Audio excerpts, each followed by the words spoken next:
So who wants to And we are live.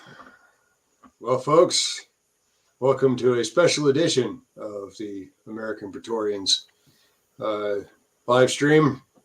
In other words, three grumpy vets getting even grumpier about the last 20 years. I try to make you as grumpy as possible. Oh, yes, and you usually succeed too. Oh, it'd be a waste of time if I was bad at my job. Well, yeah. Just look at him. Look at him just grinning over there, too. Folks, you find a job you love, you'll never work a day in your life. I don't know what you're talking about, Lieutenant. I didn't do anything. Senior Lance criminal.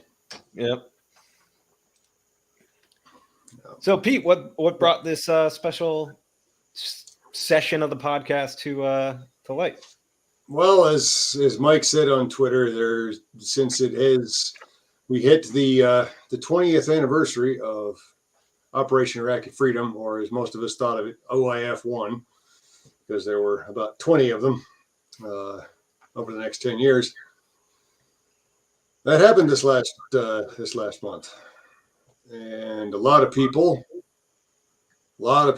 have had takes 20 years on. And how would you describe these takes? Dirt stupid, for the most part. Like stuff written by people who were toddlers when it happened, and they're making authoritative declarative statements as to what did and did not happen, and the mindset and mood of the country when it happened. Like, you have no idea. You were a baby. Shut up, Zoomer. Silence, Zoomers. There's no okay Zoomers. Like, nothing's okay with you. I don't want to hear it. Better seen than not heard. No, you know what? How about that for okay? Just go play Fortnite. The grown-ups are talking. You know, it's not even the Zoomers though. It's like our generation. Oh yeah. There's been a lot of people who were there, people who were there have come away with some interesting interpretations of it. And, that's your right. Not everybody's going to agree on everything. There are still some people out there who think the whole thing was a great idea too, and if you have reasons for thinking that, fine. We can debate that. We can talk about that. But some of the particularly retarded takes aren't even that. It's, well, for one thing, no, I don't feel bad about my participation in the global war on terror. I'm sorry, guys. But what about the fact that you lost? Didn't. The biggest thing, one of the things that, that's one thing about Iraq and Afghanistan. In both cases, they're saying that, America lost to these tribes of goat herders and such. I'm like, what battle in Afghanistan in particular did the United States lose? You have to either stretch the definition of a loss, like a tactical versus strategic victory or something like that, or it was like there were some instances where an absurdly overwhelming force of Taliban just fucked up like this platoon or something, and then that spun up some wheels where like that whole area was completely reinforced with like battalions. What happened? They're like, fuck that. What happened in Afghanistan was people got tired of it because we didn't have a plan. We didn't have a set of realistic defined goals. We didn't have a well-defined victory condition. Nobody said what the end state was. It just kept kicking the can down the road for one more rotation, right? As somebody put it, we weren't in Afghanistan for 20 years. We were in Afghanistan for 1 year, 20 times. Yeah, it was 21-year wars. And nobody knew what the plan was. Obama said we were going to pull out in 2014. Remember that? And yeah, but then the JV team took the field. Yeah. So what happened was the American people got sick of it. They soured on it because they reasonably began to question, what the fuck are we doing there? And I questioned that myself. I was there in 2011. And it was my team leader's third time there. And he told me things were worse then than it was the last time he had been there. And after a while, you begin to ask yourself, what are we accomplishing? What is this for? So we got tired of it and we went home. Predictably, the ANA didn't hold up. I don't know who told anybody that they would. Apparently, the State Department and the DOD were lying to the government about that. They were bullshitting them straight up. Well, it's also Well, it's when you fucking change the plan. Okay, is whether the same thing would have happened under Trump's plan, who knows? Could have, but if it did, it would have been his disaster. When you change the plan just to say that you changed it and it's now your plan, you're not grasping the fact that like all the people over there in Afghanistan, yeah, they have their snakes, but for Westerners, if you tell them something and you promise something, they're going to hold you to that word. When you change it, they just wash their hands of you. So all the warlords that we got to bolster the transition over, they just noped out and they were just like, all right, well, let's see how we can run it with the Taliban. Well, a good chunk of the ANA didn't really exist except on paper anyway. Right. And most of the rest, I mean, the one time I was in Afghanistan, we had a bunch of Tajiks and Uzbeks walking around Helmand. You think they're going to stay and fight for a bunch of Pashtuns? They don't even speak the dialect. No, they don't want to. Well, it's just one of the try and speak Pashto to an Uzbek and see what or Tajik and see what happens. He's going to get pissed. That's why I just spoke English to everyone. One of the recurring takes that kept irritating me was people who demanded we leave Afghanistan turn around and say, "Yeah, we lost to the Taliban." Like, you fucking got what you wanted. I'm not trying to sound like Tom Nichols here and say this is your fault, but this is what you wanted. We wanted to withdraw. I wanted it too. I was like, okay, we can't define I just wanted it before we closed down Bagram. Yeah, I wanted it done competently. I don't think that was too much to ask. But saying that, okay, you support the withdrawal from Afghanistan, and then like, we lost. Like, what did you think? We were just. Well, I mean, you can't win when you don't have a win state. Yeah. And we didn't have a win state for 20 years because nobody wanted to be that guy that put the standard of this is what victory looks like. Because if we didn't reach it, then his career wouldn't progress. Yeah. Careerism was probably the ultimate.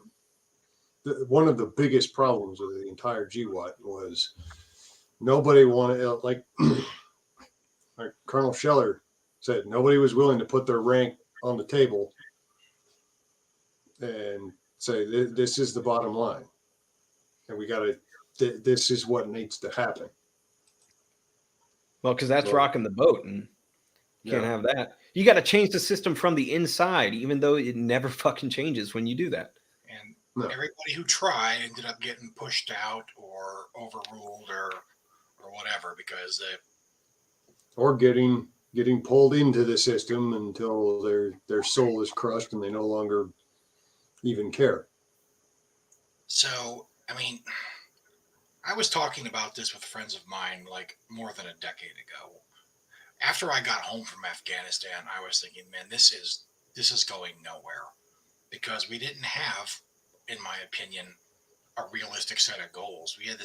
We're trying to make this country like a functioning federal democracy or something like that. And this is a tribal society. They're not ready for that. I'm sorry. We're trying to get them to run when they're still in like the crawl phase. Well, I mean, they used to be like that, but then the Russians slaughtered them all and replaced them with the tribal people. Well, originally they replaced them with Russian puppets, and then those Russian puppets got killed by like 18 separate tribal groups that were all funded by different countries with their own goals. Mostly the only common goal that they had was we don't like Russia. The amount, if you read Ghost Wars and find out how much of the aid we were sending to the Muj, we were really just sending to ISI, who would then send it to people we were fighting again. Define ISI, anybody's not familiar with them. ISI is the Pakistani Intelligence Service. I don't remember what the acronym stands for precisely, but you hear ISI, it's the Pakistani spy service, which practically runs the country by itself. And they also kind of created the Taliban. Yep. Oh, they're directly responsible for that. For everybody who says that, like the CIA and whoever propped up the Taliban and like oh, we created the Taliban. No, we armed and trained the Muj. The Mujahideen got the Russians and the Soviets out of Afghanistan, then broke up into their little tribes and different factions and warlord groups and all that shit. A bunch of those people went over to Pakistan, where they were propped up and formed into the Taliban by the Pakistani sheikhs over there, and then sent back into Afghanistan to invade it in the name of Pakistan's little group. And it was to be a puppet state and a vassal state to Pakistan. That's why you have the 1996 Afghan civil war, is because the rest of the Mujahideen didn't like that. So that became the Northern Alliance. And Pakistan wanted that because they wanted a buffer between them and India. Yeah. Because if not for between them and Iran. That too. Yeah.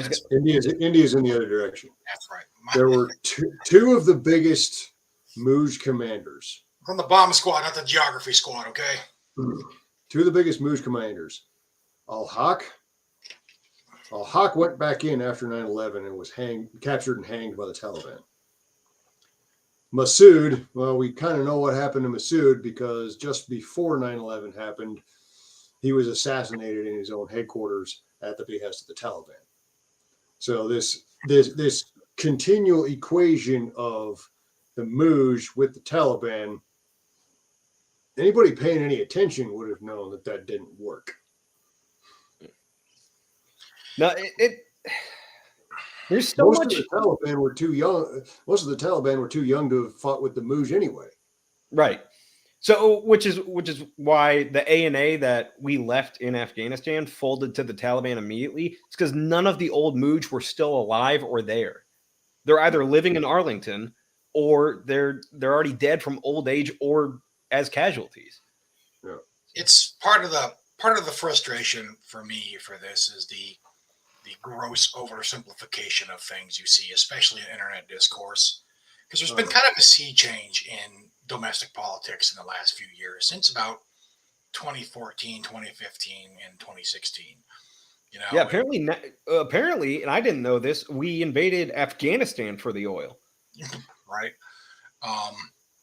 You know, I think, and this was really what helped propel Trump to office, is that the right became a lot more skeptical of overseas military involvement. And after 20 years of what can charitably be described as kind of a clusterfuck, that's understandable. You know, some skepticism is required. For a while there, they were entirely too eager to just go bomb shit. You know, Well, it wasn't just a Republican thing either. I mean, no. That was definitely Obama dropped more drone strikes than I think Bush ever did. And let's not forget. And let's not forget Libya in the middle of that. Libya war. That was all the Syria. That was Obama and Hillary's baby right there. Yeah. But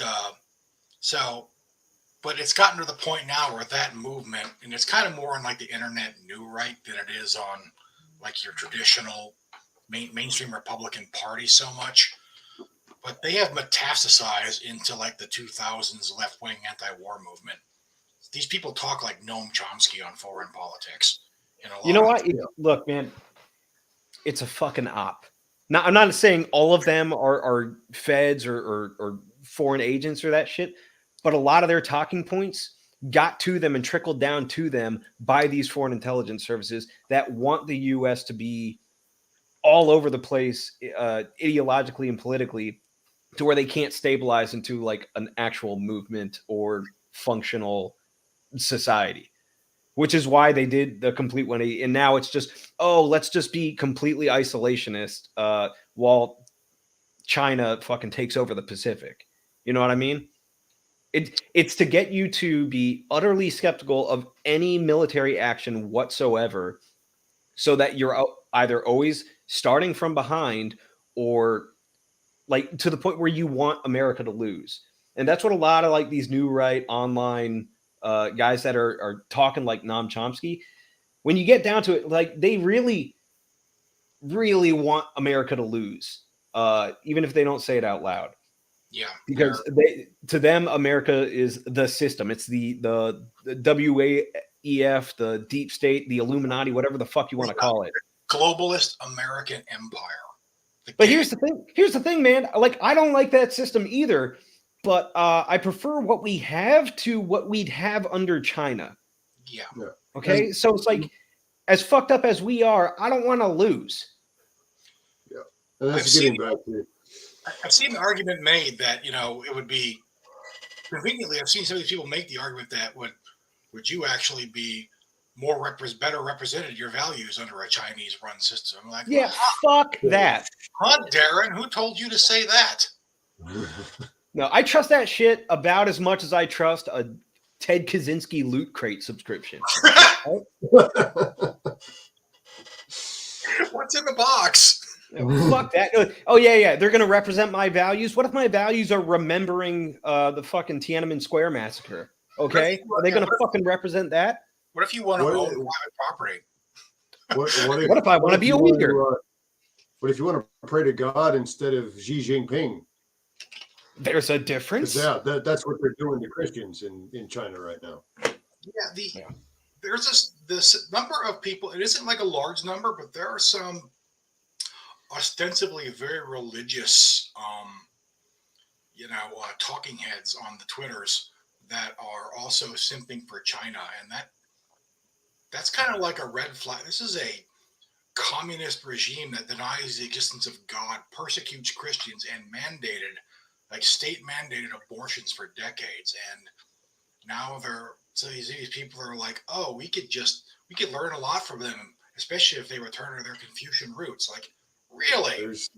Who suggested you say that, I wonder? Well, it's the same way. Like, first off, I don't think the Russians ever stole an election for the U.S. I think that's they wish they did, but I don't think that works. But even then, that's the Russian bullshit that they come in. It was like, oh, based Russia defending the West. You'd be like, bro, have you seen the Russian Today headlines in South America where they're pushing all this woke, progressive, non-binary bullshit? While at the same time, their English articles that they're pushing in North America, it's all like, oh, can you believe the degeneracy of the West and that shit? It's all a fucking op. So that's a large point, or that's a large part of why the talking points about Iraq and Afghanistan have changed. Like, yeah, I'll agree with you that, we didn't do too hot at the end point of Afghanistan, but that's not like, oh, we got our asses kicked by the Taliban. No, it's we ran up the score for 20 years and then forfeited in the last 2 minutes. Pretty much. And you think the Taliban fighters that we fought in 2001 are the same ones that we fought in 2021? Fuck no. That was a question I asked. Like, I remember, I think you guys and I talked about this. Like, how many of the original guys from like the 2001 invasion are even still alive, you think? What percentage of them make it to see today? Only the smart ones. We killed all the dumb ones. And there were some pretty dumb ones. Or we paid them in both theaters. In both theaters. Another fallacy that I've heard, and I heard this for many years now, this isn't a new one, is that, well, we would have won if we would have taken the gloves off, and we would have maybe, but look what the Soviets did. The Soviets brutalized that country, and for all the good it did them. And so here's where that comes in, is we probably lost some guys that we didn't need to because we were doing this proportional response bullshit that we proved in Vietnam was not a viable strategy. And when we did take the gloves off, like the surge in Iraq and the surge in Afghanistan, shit actually started to get done. Things got better in those areas. The surge fucking worked. I'm sorry, everybody who calls that like warmongering or like, oh, you're simping for the deep state and fuck. No, it works. If you put more guns in an area, it's going to be that much harder to fucking kill you and turn shit back into a free-for-all. All right? Yeah. So the surges worked. we did occasionally take the gloves off, but then people got afraid of headlines, so they pulled it back. There was never a consistent ramping up. It ebbed and flowed. And also, we started off taking the gloves off. Okay, we did not go into Afghanistan, weak-willed and peacefully, and we definitely did not go into Iraq weak-willed and peacefully. The Iraq invasion, for whatever you want to say about the total occupation of Iraq, the initial invasion was one of the greatest military victories you're gonna see in this century. I've seen the video of like the shock and awe, airstrikes being passed around. It's like, oh, what a war crime! Like that's what an effective military campaign looks like. And as far as like Afghanistan goes, so not only have they redefined war crime based on apparently their own feelings, but isn't that every war crime? The complete brain dumping of so much of what was really going on back between like 2001, 2003. And I mean, everybody's, the WMDs were a lie. And okay, a couple things. One, I know Coop knows some people who got messed up from old Iraqi chemical weapons. Not just in Iraq either, in Syria as well, which we were told, no, they never moved anything over there. So apparently all the reports of the truck convoys leaving Iraq for Syria just before the invasion kicked off, those have been completely memory hold. I spent a month hanging around the Muthana chemical weapons complex in 2007. I mean, the notion that the idea that Iraq never had any weapons like WMDs, like obviously they had chemical weapons. They used them in the Iran-Iraq war. They used them on the Kurds. Well, back in 03 and 04, that used to be a talking point. Was like, oh yeah, of course they have WMDs because we have the receipts. You're like, okay, they still fucking have them. They might not have an active program going on to the scale that these fucking idiots in the intelligence community claimed it was, where they were like describing shit from The Rock with the VX fucking pearls. Yeah, they might not have that, but they still have these things, and they still don't want to see the UN to see them. And the Kurds have seen them. Still happened. I don't know that they had an active nuclear weapons program with the yellow cake or whatever else. I think the Israelis took care of that in 1982, and they never recovered. But here's the other thing. First of all, getting intel out of a friendly state is difficult, and not just because of the general incompetence of the IC. Trying to get a reliable intel out of a hostile state where you're probably going to end up against a wall in short order if you don't disappear into a torture dungeon, I've been to a couple of them in that country. Yeah, good luck getting reliable information out of that sort of. This isn't a country where you go to jail if you betray the government. It's where Saddam's sons feed you into a wood chipper and your whole family. No, it's for a current day example. Try and find out any reliable, detailed information about the PLA right now. See how much you can actually find that you can rely on 100% is accurate. Well, now, I don't know if you know this, Pete, but they just put out this movie called The Battle of Lake Changjin. It's supposed to be pretty accurate. It's got great reviews on IMDb, but they're all from Chinese people.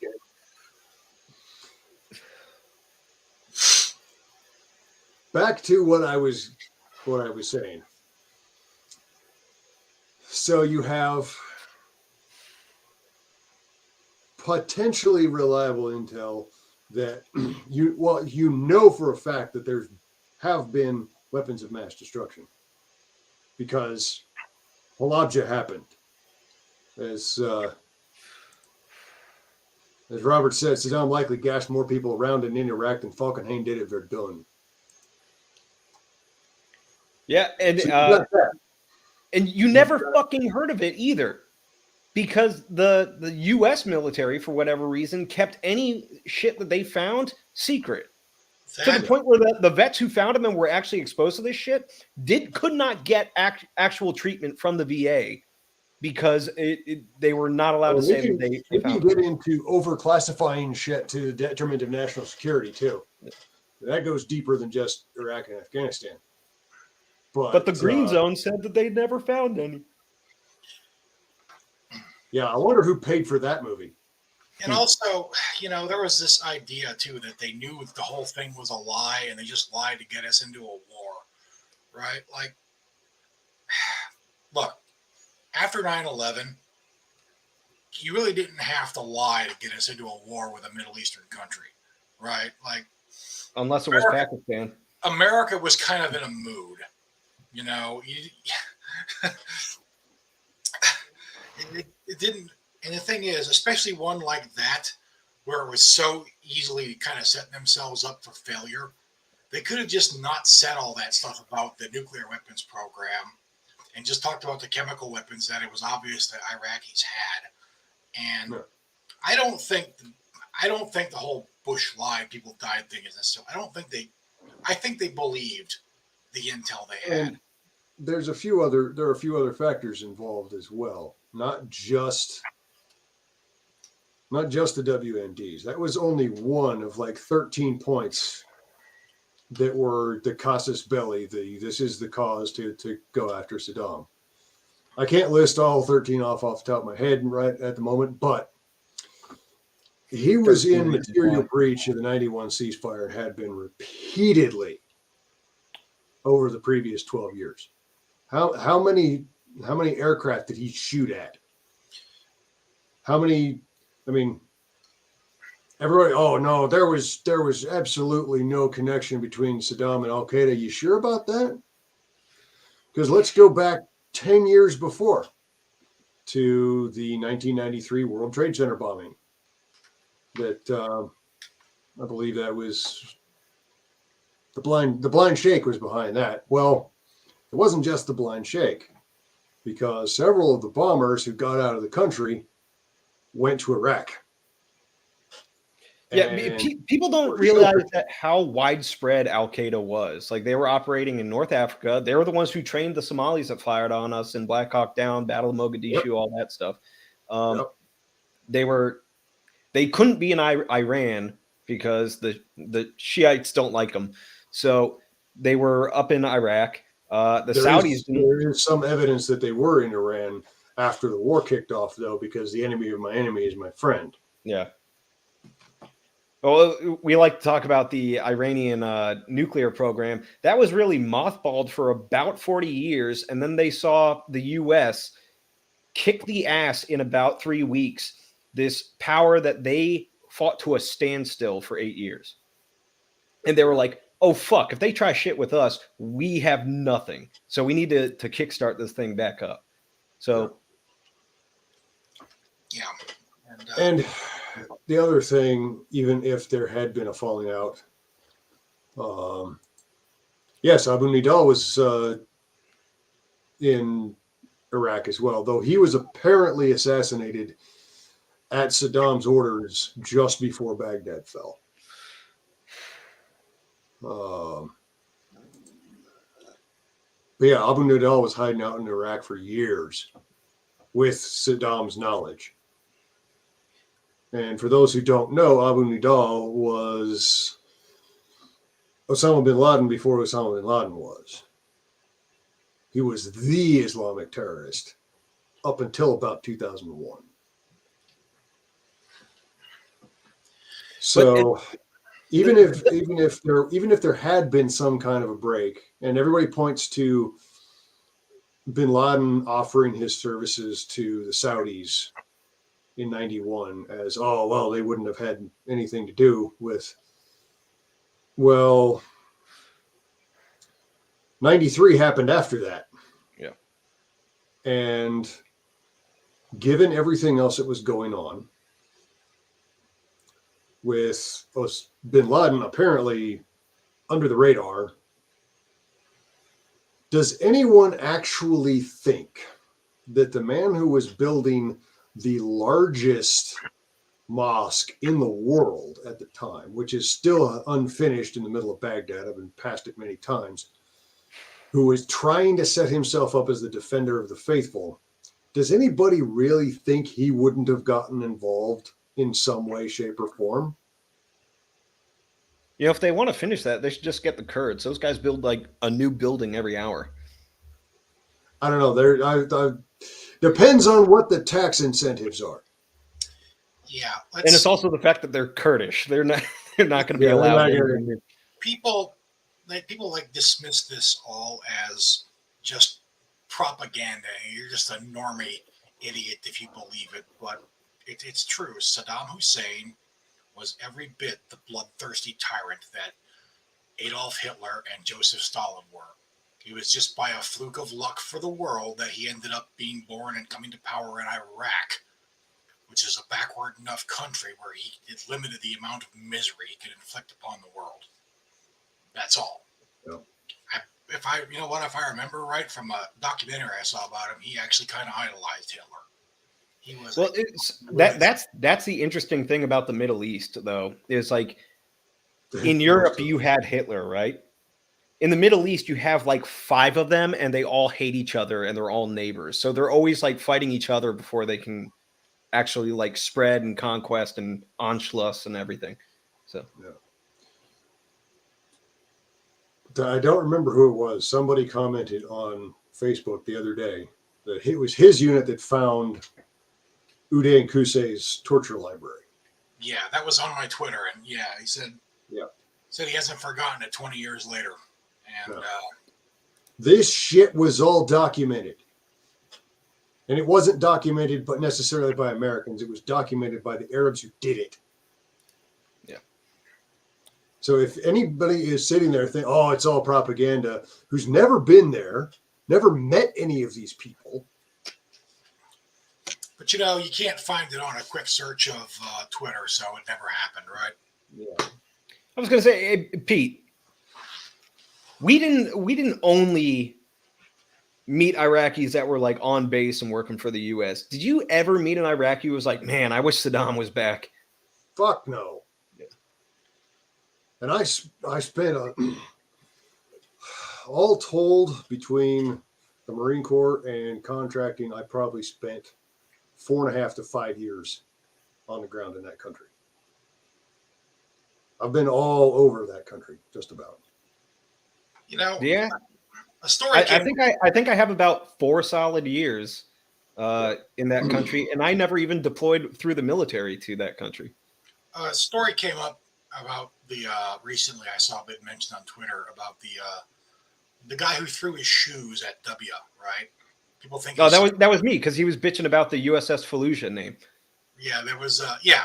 It was like people are acting like he's some kind of hero, even. Like.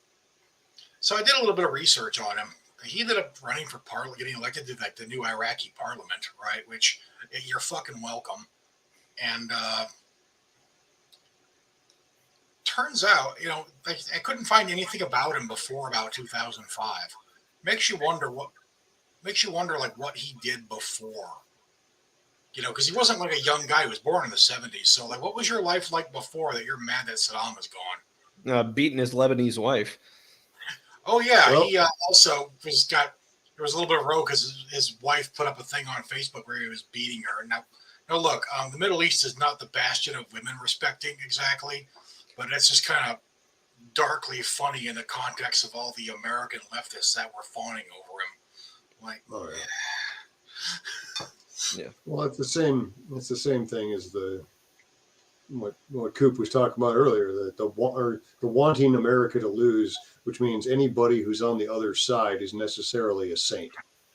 And we've seen that since about 2002, when they let the memory of what had happened in September of 2011 or 2001 wear off enough that they could start playing politics again. Yeah. I remember before the Iraq War, I lived in Michigan and I was in college. One of my senators, if I'm not mistaken, went and had a fucking state dinner with Saddam Hussein. So that was the discourse back I then. I still haven't forgiven Sean Penn for his bullshit. I'm into Iraqi now.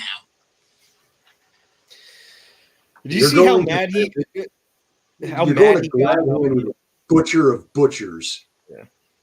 Well, he and then also spent some time in screaming about your Venezuela. moral So superiority. he also spent some time in Venezuela. So he's just got a thing for like anti-American dictators. Yeah, it seems that seems to be a lot of the litmus test for a lot. They're of all the nice to me. I don't understand. Hey, dude, like, look, if we all just got with Dennis Rodman, he'd show us how cool Kim Jong-un was. Oh, Uh, so yeah, like, or Saddam was not like a misunderstood fucking. He was not misunderstood, guy. He was a bad dude. Now you can argue that we should have just left him in place, right? Did you just pull a Biden? Saddam was a bad dude. I don't know. Did he ever let the kids touch his leg hair? Probably. I mean, I know Uday did, but what you got? So there's a comment here by Skipper Hawk. He says, "What's the team's opinion on military justification of the initial Afghan push versus going into Iraq the second time, i.e., tearing down the Taliban versus the WMD push? Like, what's our opinion on the initial justification for Afghanistan? I think it's pretty fucking obvious, man. Like, here's one of the things with like the historical revisionism on the terminally online motherfuckers is they keep confusing Iraq and Afghanistan, which is how you get the memes of like, oh, we fought Afghanistan for their oil and that shit. First off, there's no fucking oil. The only oil in Afghanistan is in these motherfuckers' beards. Okay, it's not. They're two separate conflicts that we just roped into GWOT. I was told that I fought for Israel, so just so you know. Of course. Israel doesn't give a fuck about Afghanistan. Yeah. No, we did. But what you got? The only reason we went into Afghanistan is because we were attacked by Al Qaeda, who sought harbor in Afghanistan under the protection of the Taliban, and we went to go fuck them up. That was the justification for all this like libertarian shit, like non-interventionism. Oh, we'll only fight defensive wars, and if we're attacked, we were attacked. Okay. That's where Bin Laden was. He was in Afghanistan after 9/11. We almost got him, but he got away after Tora Bora. So, which apparently is a conspiracy. Like he was never there. It's like motherfucker. The dude was using like short range radios to communicate with none his of troops. these people who insist he was never there were there either. Yeah. No, we fucked up by trusting the local warlords too much. So yeah, and we kind of did the same thing in Iraq. But I mean, nobody's arguing that the execution was lacking. I mean, nation building is a fool's errand and always has been. But I'm glad you brought up the nation building part, because let's compare like actual wars and like the end states and that stuff. World War II. Do we count the post like the Marshall Plan as part of World War II, or do we count up until Berlin fell and there was a surrender? Do we count the reconstruction of Japan as part of World War II, or do we count up until Japan fell and surrendered? So if we're going by that logic, the war in Afghanistan was very short, and the war in Iraq was very short because those motherfuckers fell pretty damn quick. And then you have this decades-long peacekeeping and nation-building bullshit after that. So, and that was brought up a lot during the debates of this in like 2016 by the old guard who wanted us to keep doing the status quo. And that is a good point. But the question is what are we accomplishing? Like, obviously we accomplished something rebuilding Germany and Japan. We got Volkswagens and techno and prog rock and anime. And just prove my own point. Never mind. Yeah. Dude, can you imagine Afghanistan animation? But the thing there is that there was, particularly with the Germans, there was still a common culture there, no matter how twisted the Nazi Party had made it. Most of the GIs in Europe talked about how they were they liked the Germans better than the Italians or the French. I mean, everybody likes the Germans better than the Italians. At the end, Or they're the still French. Italians. So Or the French. I mean, Yeah. that's like the French's whole deal. So Yeah. well, it's because the French don't like anybody. Whereas one of the biggest problems I think we had going in both Afghanistan and Iraq, it was nobody involved really understood the culture. the There was culture. a whole lot of wishful thinking bullshit going on. Yeah. Like, we're going to knock Saddam out of power, turn it over, and a Jeffersonian democracy is going to rise from the ashes in a matter of months. It's like, that's not the way the Middle East works, and it's not the way the Middle East has ever worked. President Bush said in a speech that every human heart yearns for freedom, and God help me, I wish that was true. That is not true. People You've been reading too many integralist Twitters. People do want to be left alone as a rule, right? But do they want like American constitutional liberty? Like most of our countries that are our allies don't even have that. In Iraq and Afghanistan, they want their tribe and their sect to be ascendant in their area. That's right. what they want. But I mean, like, you didn't have that in any of the Axis powers in World War II. All right. The Germans didn't have this Shia Sunni Kurd war going on. The Japanese didn't. All right. We didn't go into Japan and be like, oh, there's like half the population is Ainu and they hate the Yamato. Like, we're going to have to figure that out. No, that wasn't there. Because they already killed all the Ainu. But, you know, it's like, so when you took over and occupied an Axis power, it was like a uniform culture. We didn't even have that in Iraq, which was a comparatively developed nation state. I want to say this too: the culture gap between even the United States and Japan in 1945 was not as wide as between the U.S. and Iraq in 2005.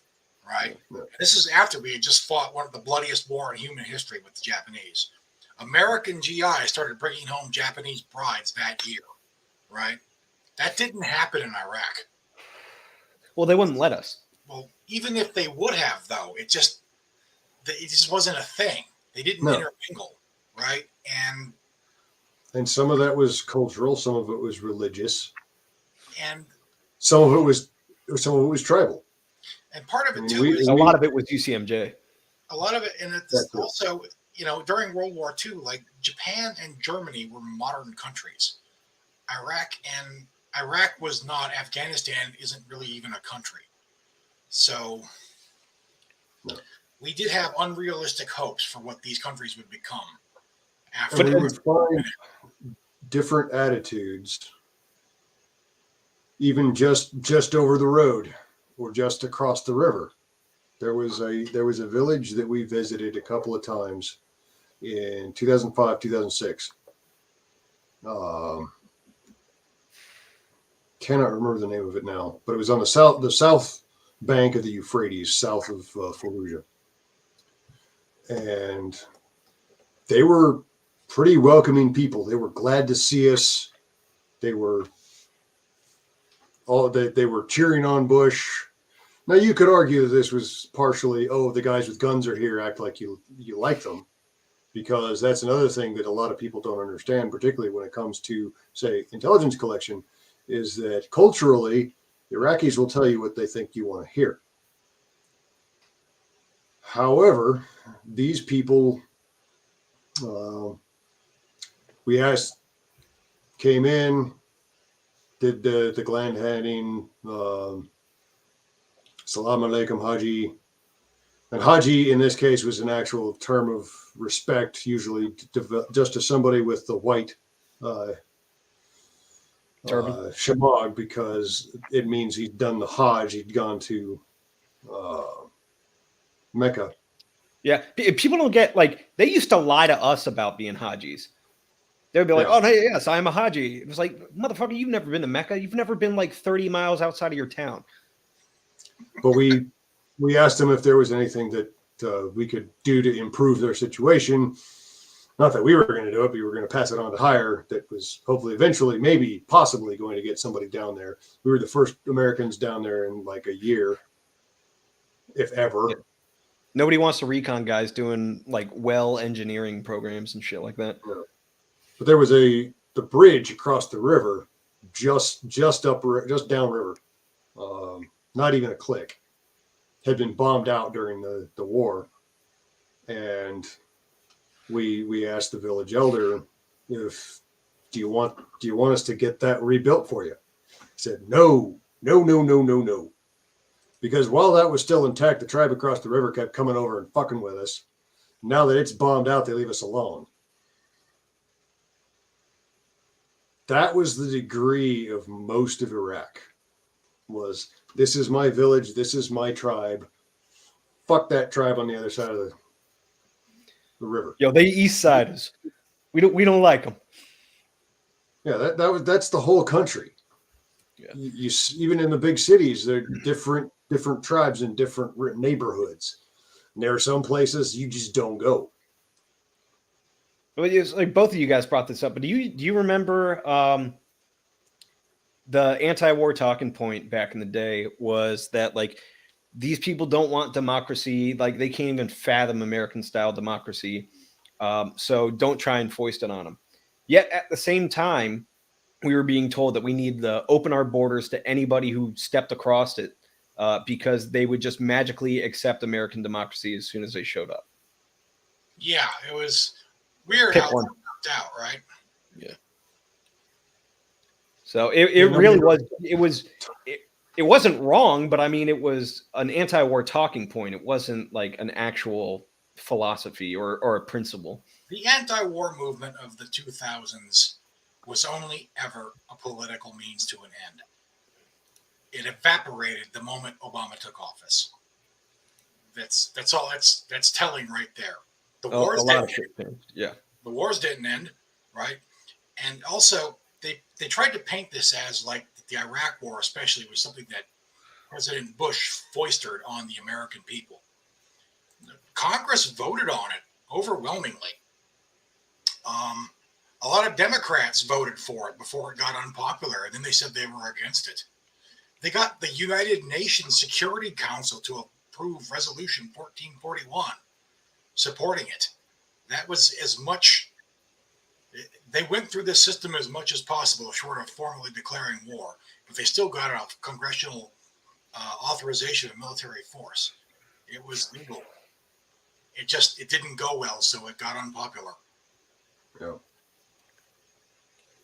Yeah, and that's where you see the current day historical revisionism from the online right. It's unpopular, so I'm going to adopt the talking points that the left was using in like 06. It is kind of hilarious, I gotta admit, seeing some of the old neocons. They did kind of a comeback by being anti-Trump, right? Yeah. I mean, people like Max Boot and all that. And now they're turning around and finally saying Iraq was a bad idea. You know how painful that has to be for Max Boot? That's got to be.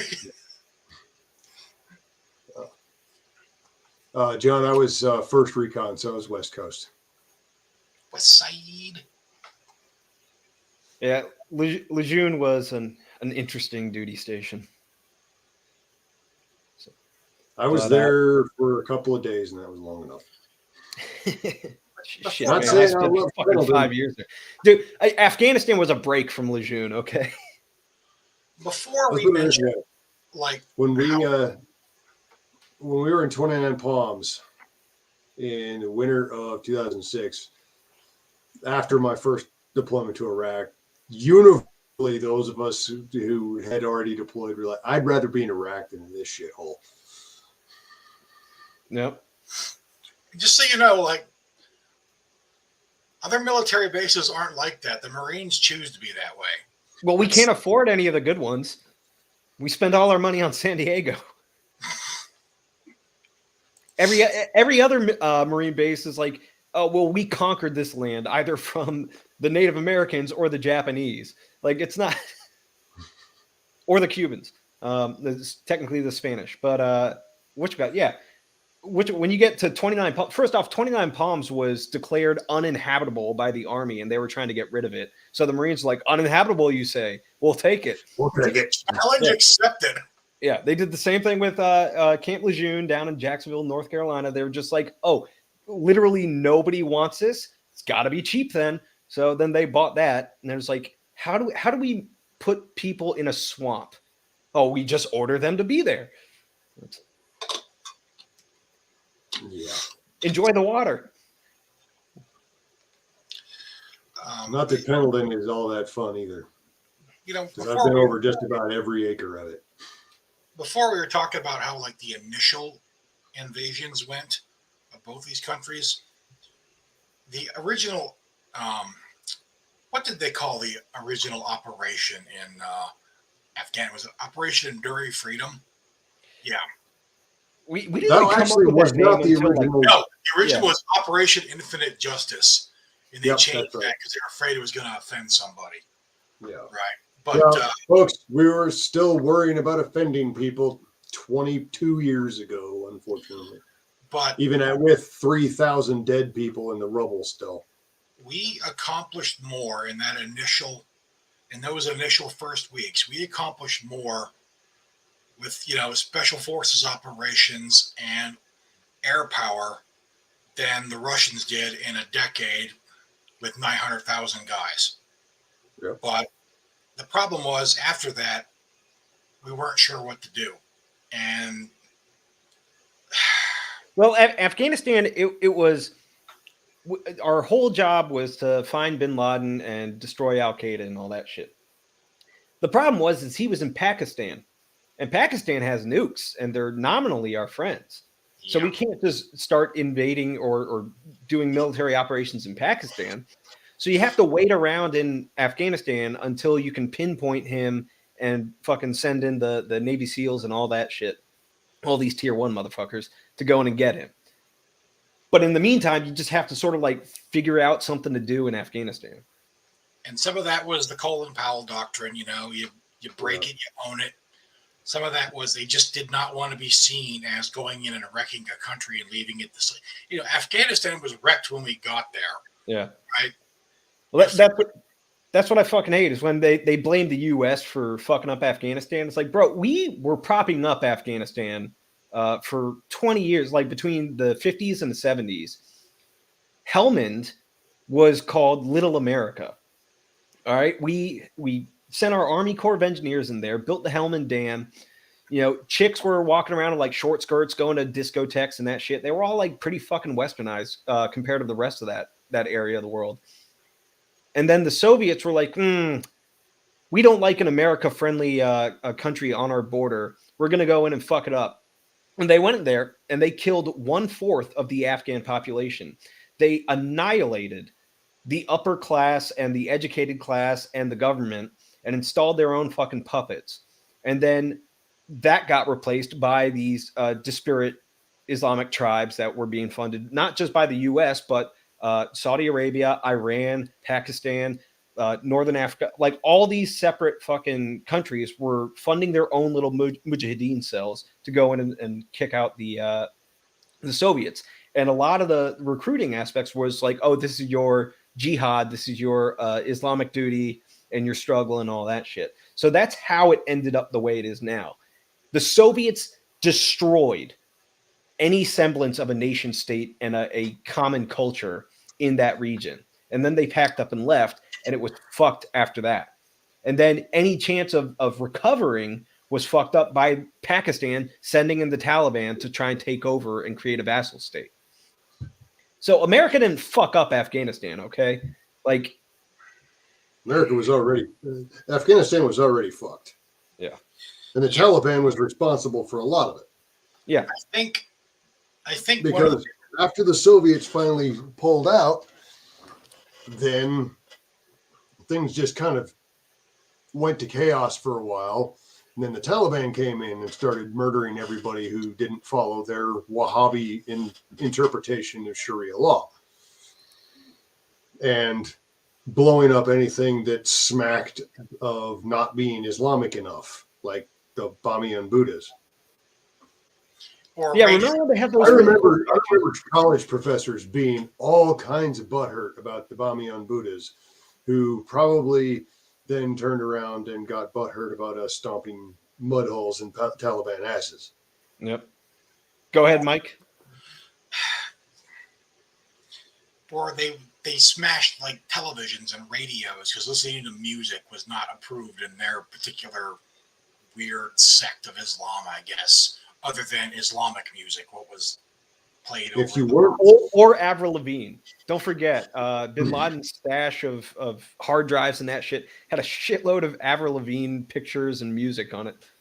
Oh, he was a skater boy, apparently.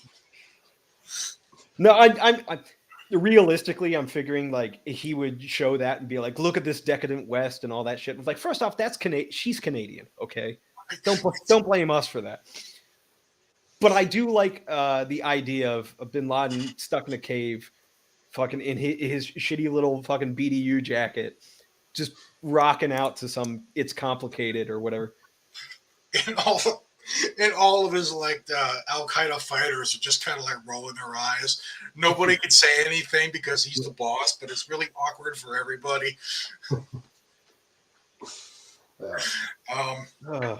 But I gotta say too, in retrospect, another thing that grinds my gears since we're having our event session here is the funny hilarious like Taliban Twitter account that everybody's like, oh yeah, they look at this ratio, or people share the Taliban. We're eating ice cream. Like, oh look at look at these guys. Like, yeah, that's so true. Ha ha ha. Yeah, like guys I know died trying to fight those guys on your behalf. It's so fucking funny, isn't it? Yep. Yeah. Yeah.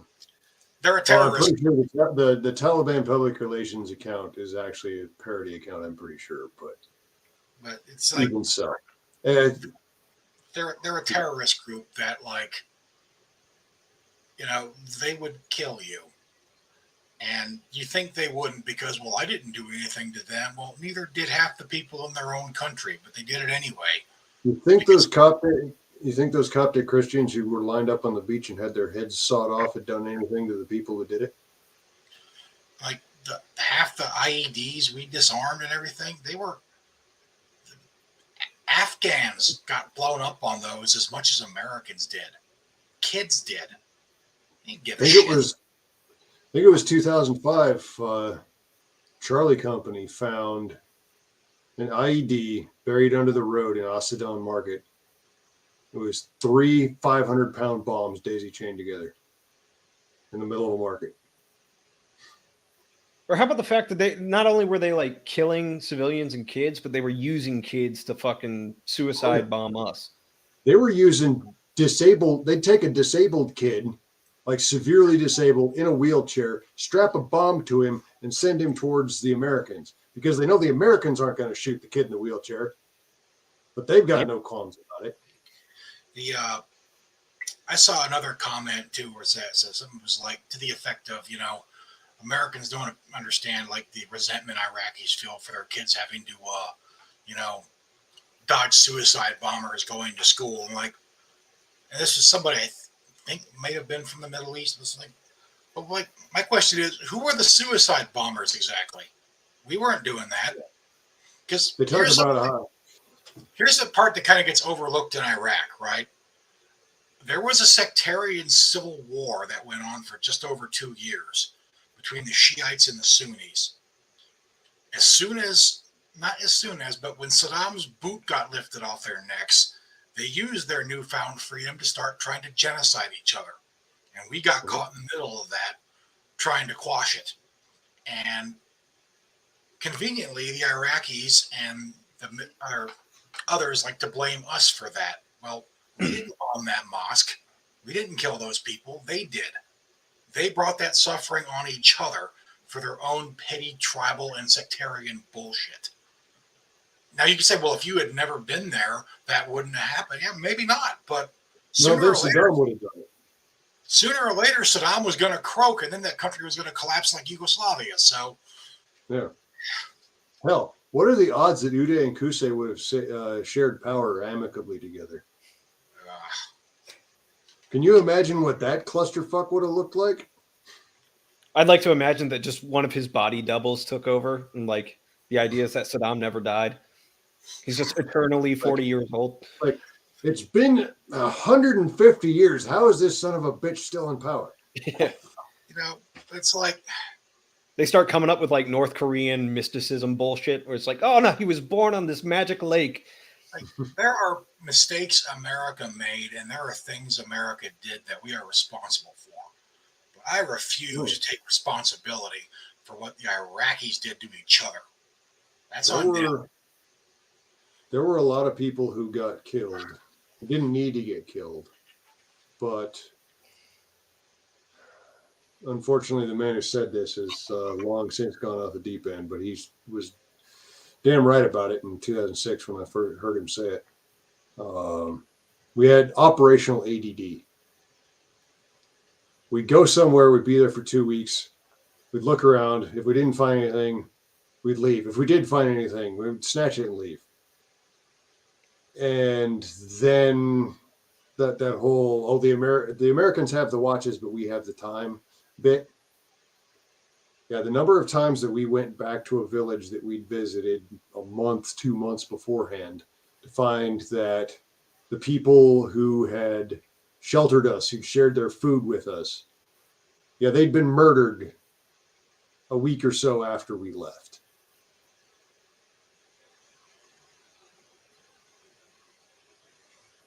Those brave Iraqi freedom fighters came in and murdered men and their families because they'd talked to us. Yeah. And, or, you know, because they were just the wrong religion. A lot of that went on too. Well, this was in Anbar. This was in solidly Sunni country. That there was no Sunni Shia shit going on here. Not really. There, you could tell there were villages with both. Mainly, you could tell because of the color of the Shema. But I think it was the Sunni was black, the Shia was black, and the Sunni was red, or maybe it was the other way around. I don't remember now. But no, this was purely, you talk to the Americans, now you're going to die. The most egregious version of that actually happened in that I saw happened in 2007, where we showed up.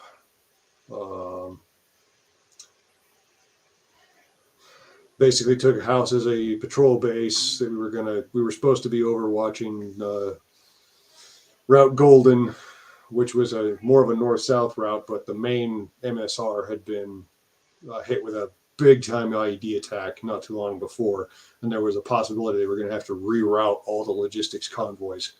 So we were supposed to overwatch Route Golden and see if there was anything going on. As it turned out, they didn't reroute anything, but we got there, and that first morning in this house, the guy who owned the house told our company commander that, hey, there are bad guys in that house right over there. They've got RPGs, they got PKs. They're there right now. I can take you over there. And but the answer was, no, that's not the mission. We're just here to hold security and to kind of get eyes on this route in case we got to use it. Well, yeah, so, because the command structure was always so terrified of getting involved in anything that fucking mattered because they knew that something might go wrong and they wouldn't get their fucking pats on the back and their bronze stars and that they wrote up themselves and their career progression. Yeah. They were so afraid of actually making an impact. So we do our thing. Things get kinked. Hey, we're not going to use Golden anyway, after all. Pull out. Go back like 2 days later. Oh, now we're going to follow up on this intel report.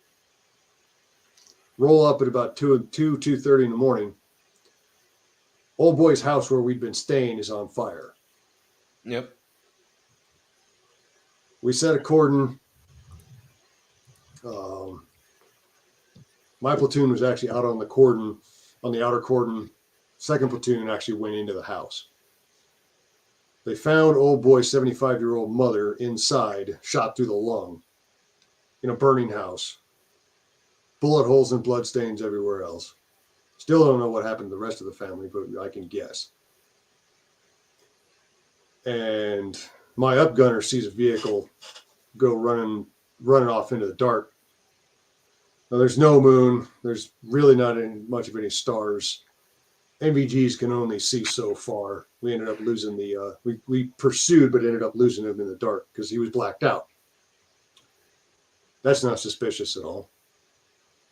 And if he didn't come from the house that old boy had fingered a week or two before, it was awfully close. So we go rolling up on this house, kick in the door. There's a woman, a 14-year-old boy, and a couple of young kids there. No man in the house at 2:30 in the morning.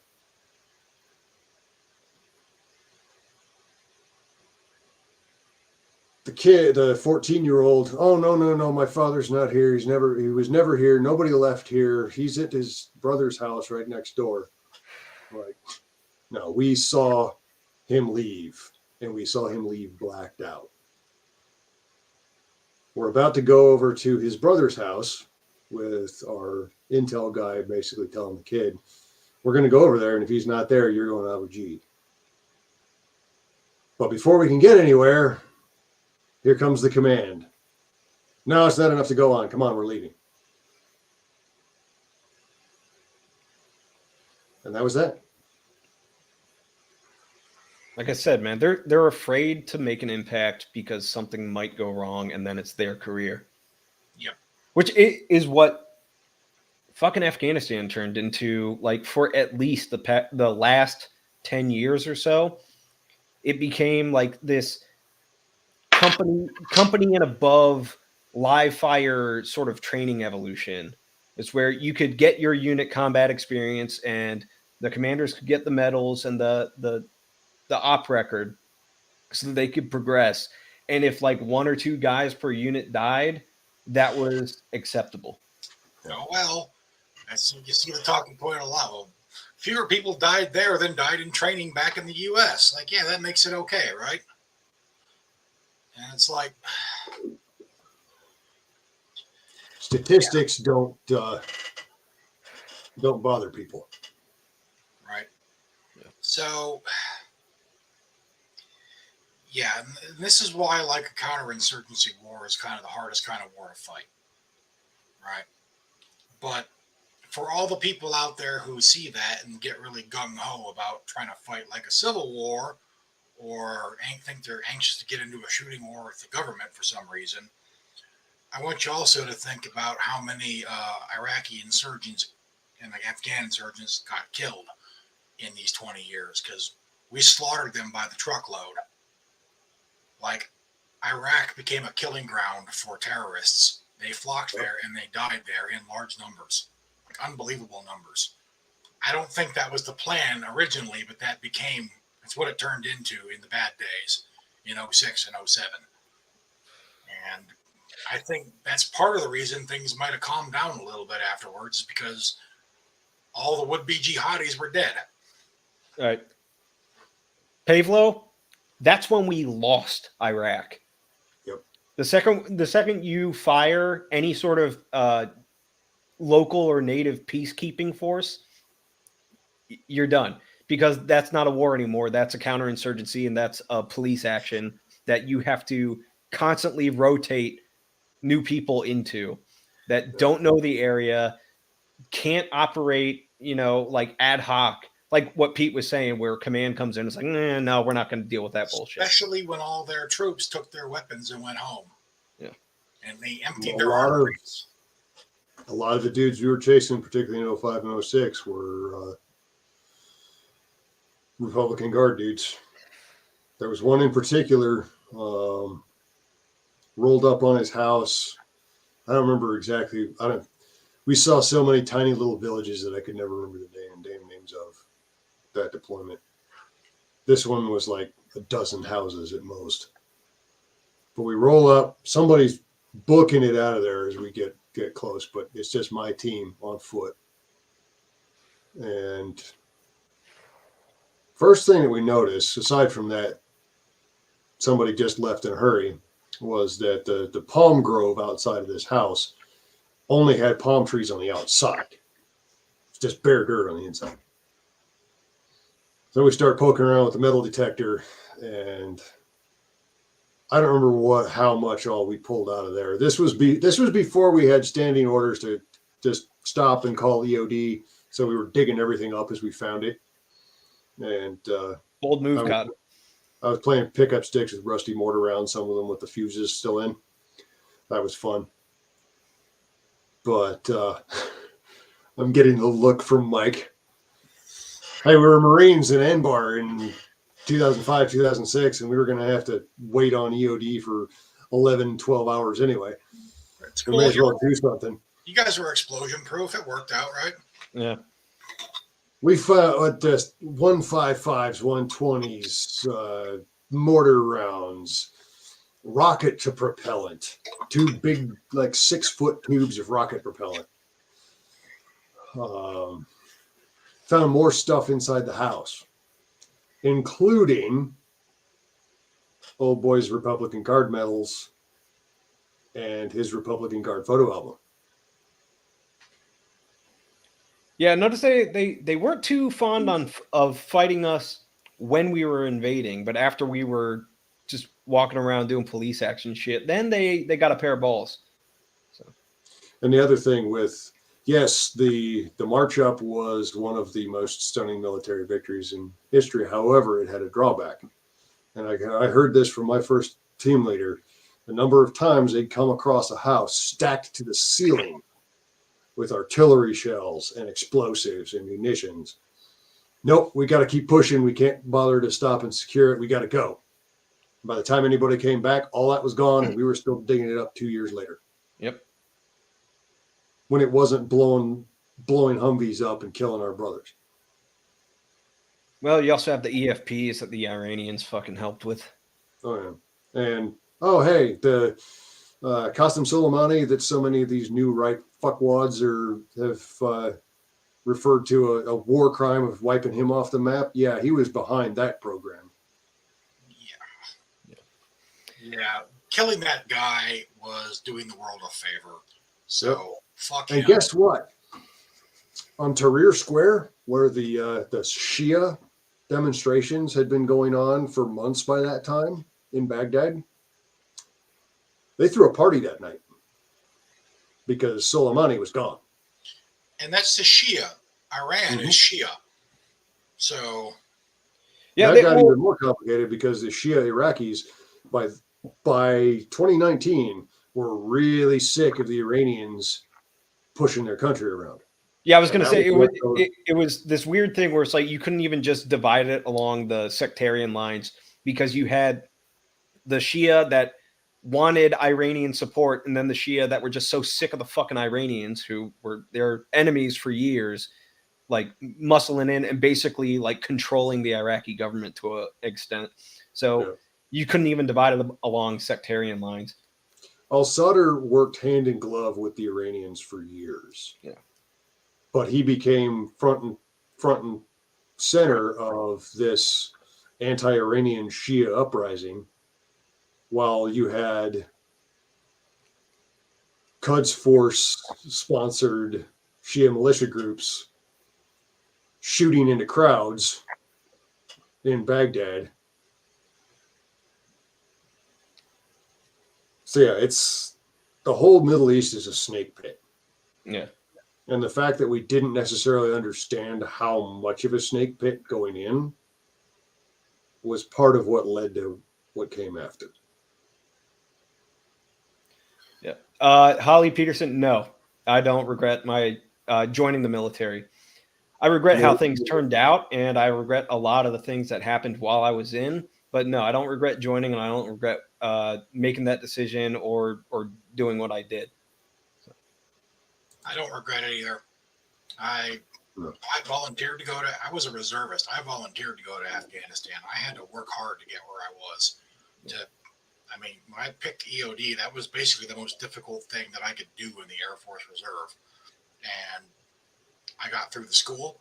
I got through all the supplemental training, and then I basically went right to Afghanistan after that for my deployment. And I'm still proud of that.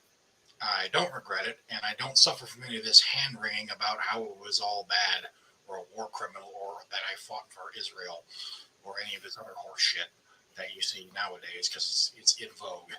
So No, because it wasn't all bad. And yeah, a lot of people died, but there were a lot of people who were probably alive because of what we did over there. In fact, I know one dude who grew up in Baghdad, came to the U.S. and became a Marine after the war because he was that grateful for what had been done. No matter what the state of the country is now, he grew up in Saddam's shadow. Yep. Which Iraq or Afghanistan was the same way. I'm not talking about like Afghans coming over and joining the Marines, but I know a lot of people, if any of the online people that were fucking, talking shit and making fun of see this, they're going to say this whole stream is like one big cope. No, the shit that we're talking about is just trying to get the record straight. If anything is a cope and seethe on my part, it's that after the debacle of the withdrawal in Afghanistan, the one thing I can look at is like, all right, for 20 years, there were people that were able to live their lives better than if we hadn't shown up at all. There were girls that were able to go to school. There were guys that were able to fucking, start families and live their lives and, go to college and not like woke college bullshit, but actually like learn a fucking skill that they can use elsewhere and to better their lives and to possibly escape and come to the US and live the rest of their lives. For 20 years, we made that shit possible. And if it was all thrown away at the last second, those guys at least got 20 years of, not having their daughters sold to the Taliban as wives at the age of 8. So, and some will say that we lost the war in Iraq. You see that tossed around a lot. And this is something else that could be accused of being cope, but by what metric did we lose the war in Iraq? How's Saddam doing these days? By roughly 2008, Iraq was pretty close to dead quiet. Yeah. The regime that we went in to remove was removed. Its military was crushed. We fought a long and tough counterinsurgency campaign, but we crushed the insurgency too. Yeah. It was pretty peaceful.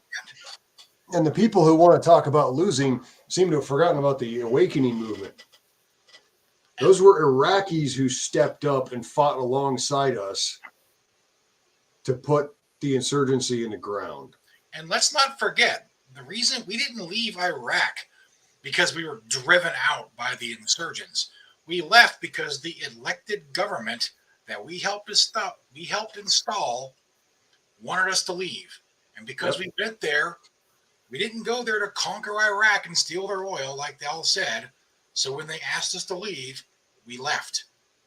And you can argue that was a strategic mistake, and maybe it would have been a better strategy if we would have just stayed in there and took the oil. But so it was a clusterfuck, but how did we lose exactly? That's what you're going to criticize things that are actually worth criticizing. Don't make it worse than it actually was. And that same government that would not agree on a status of forces agreement then desperately asked for us back after Mosul fell and ISIS went on the rampage. Oh yeah, what do you think shoe throwing guys' opinions on that were? Probably bought new shoes. Fucking that. Yeah, and then the pacifying ISIS and inherent resolve and all that, which got people want to point at that and say that that was a failure, or it gets iffy because they want to say that like, oh, Madison, Trump destroyed them and all that shit versus, it's like, oh, the U.S. can't win anything. We were getting a shitload of lone wolf terrorist attacks in the U.S. by people who were radicalized by ISIS, and were like, okay, yeah, it looks like ISIS is actually like making grounds and taking names, and they might actually be a regional force. So we had people that were committing lone wolf attacks in the U.S. Once we went over there and started kicking ISIS's ass and retaking Mosul and all that, those lone wolf attacks stopped. Like all the truck attacks in Europe and that thing where they took over that, when they attacked that concert in France. Those were ISIS guys.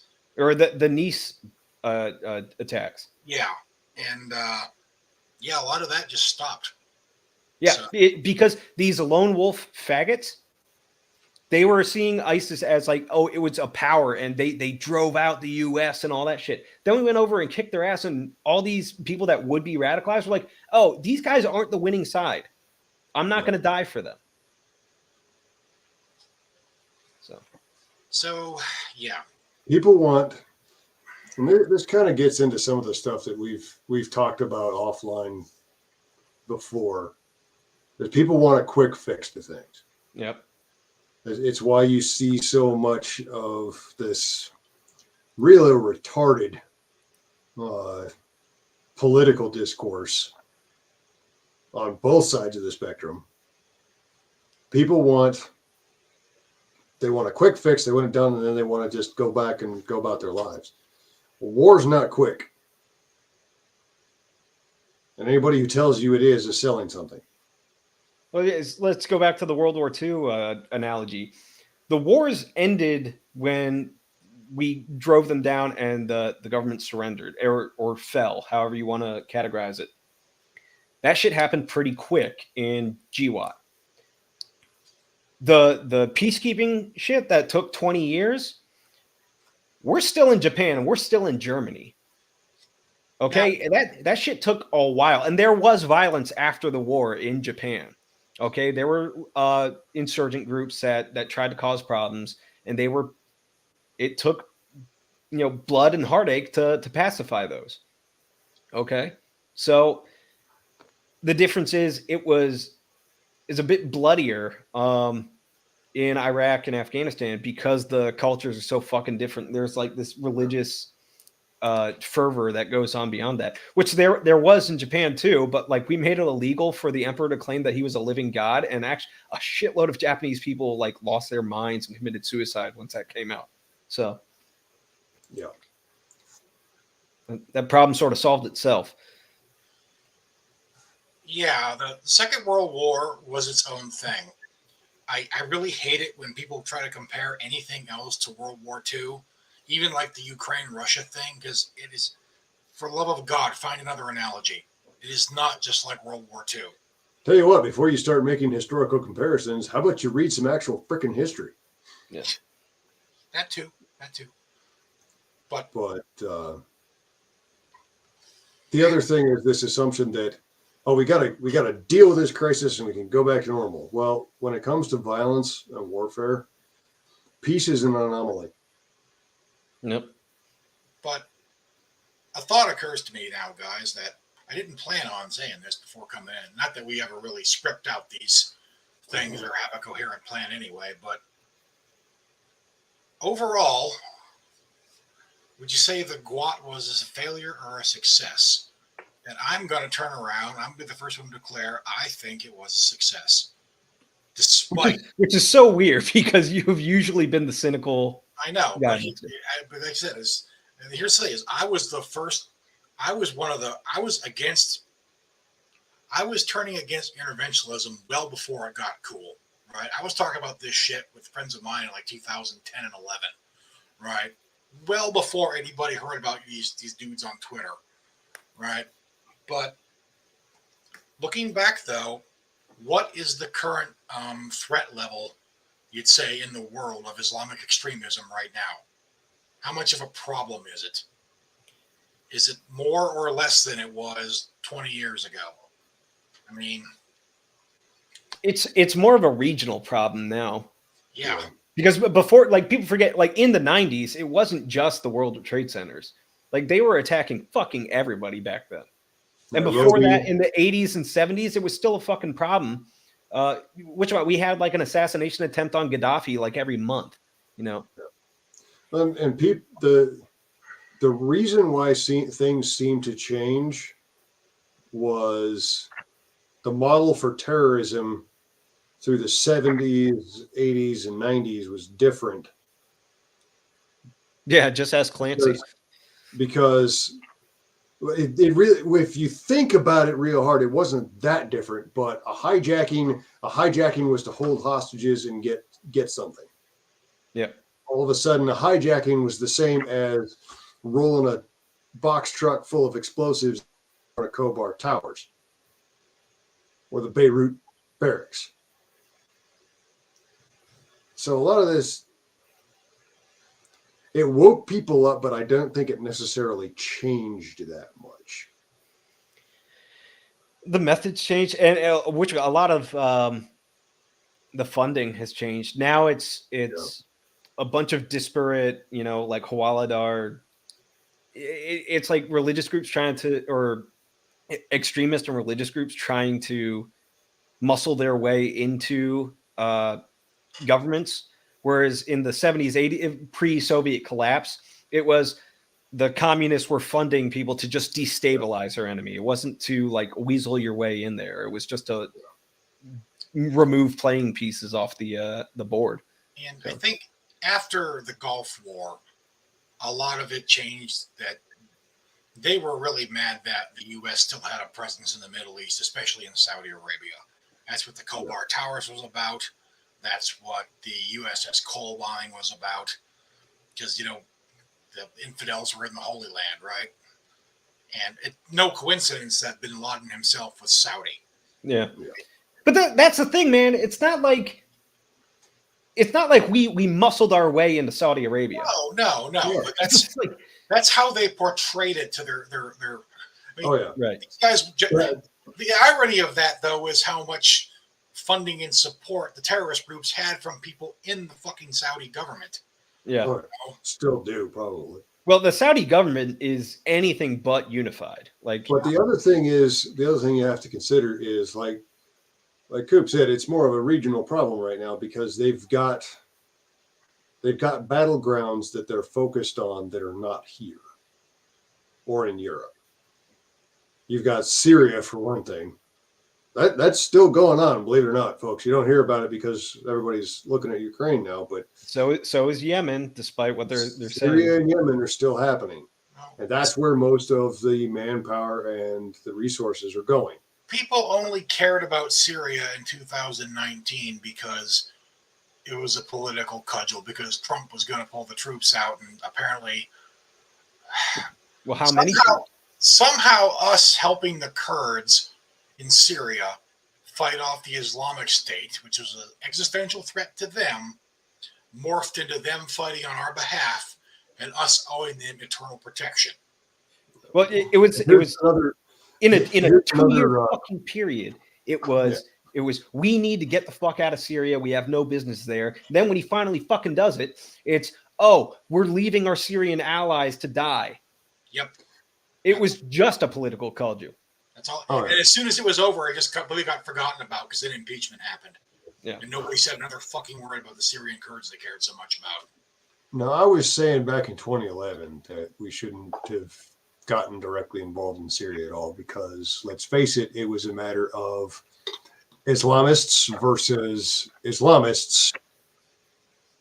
communists. A lot of people don't necessarily want to hear this, but the YPGA and YPK are affiliates of the PKK, the Marxist motherfuckers. Marxist Communist Kurdish Party in Turkey. And in the middle, Kurds, most of the Kurds in Iraqi Kurdistan that we have had a working relationship with for a long time, freaking hate them. Like, they will willingly turn PKK types over to the Turks. That's how much they hate these people. Because the PKK the other thing about Kurds is the Kurds aren't monolithic either. We threw a no-fly zone over Kurdistan back in 91, 92. And the Talibanis and Barzanis proceeded to start slaughtering each other for the next 5 years. Plus, the Turks use the PKK as an excuse to like wipe out all the Kurds, and everybody who's not a Marxist asshole Kurd fucking hates that. Yep. So yeah, that was, and you know, my thought at the time too was like, look, we have countries in the region whose militaries we help pay for, right?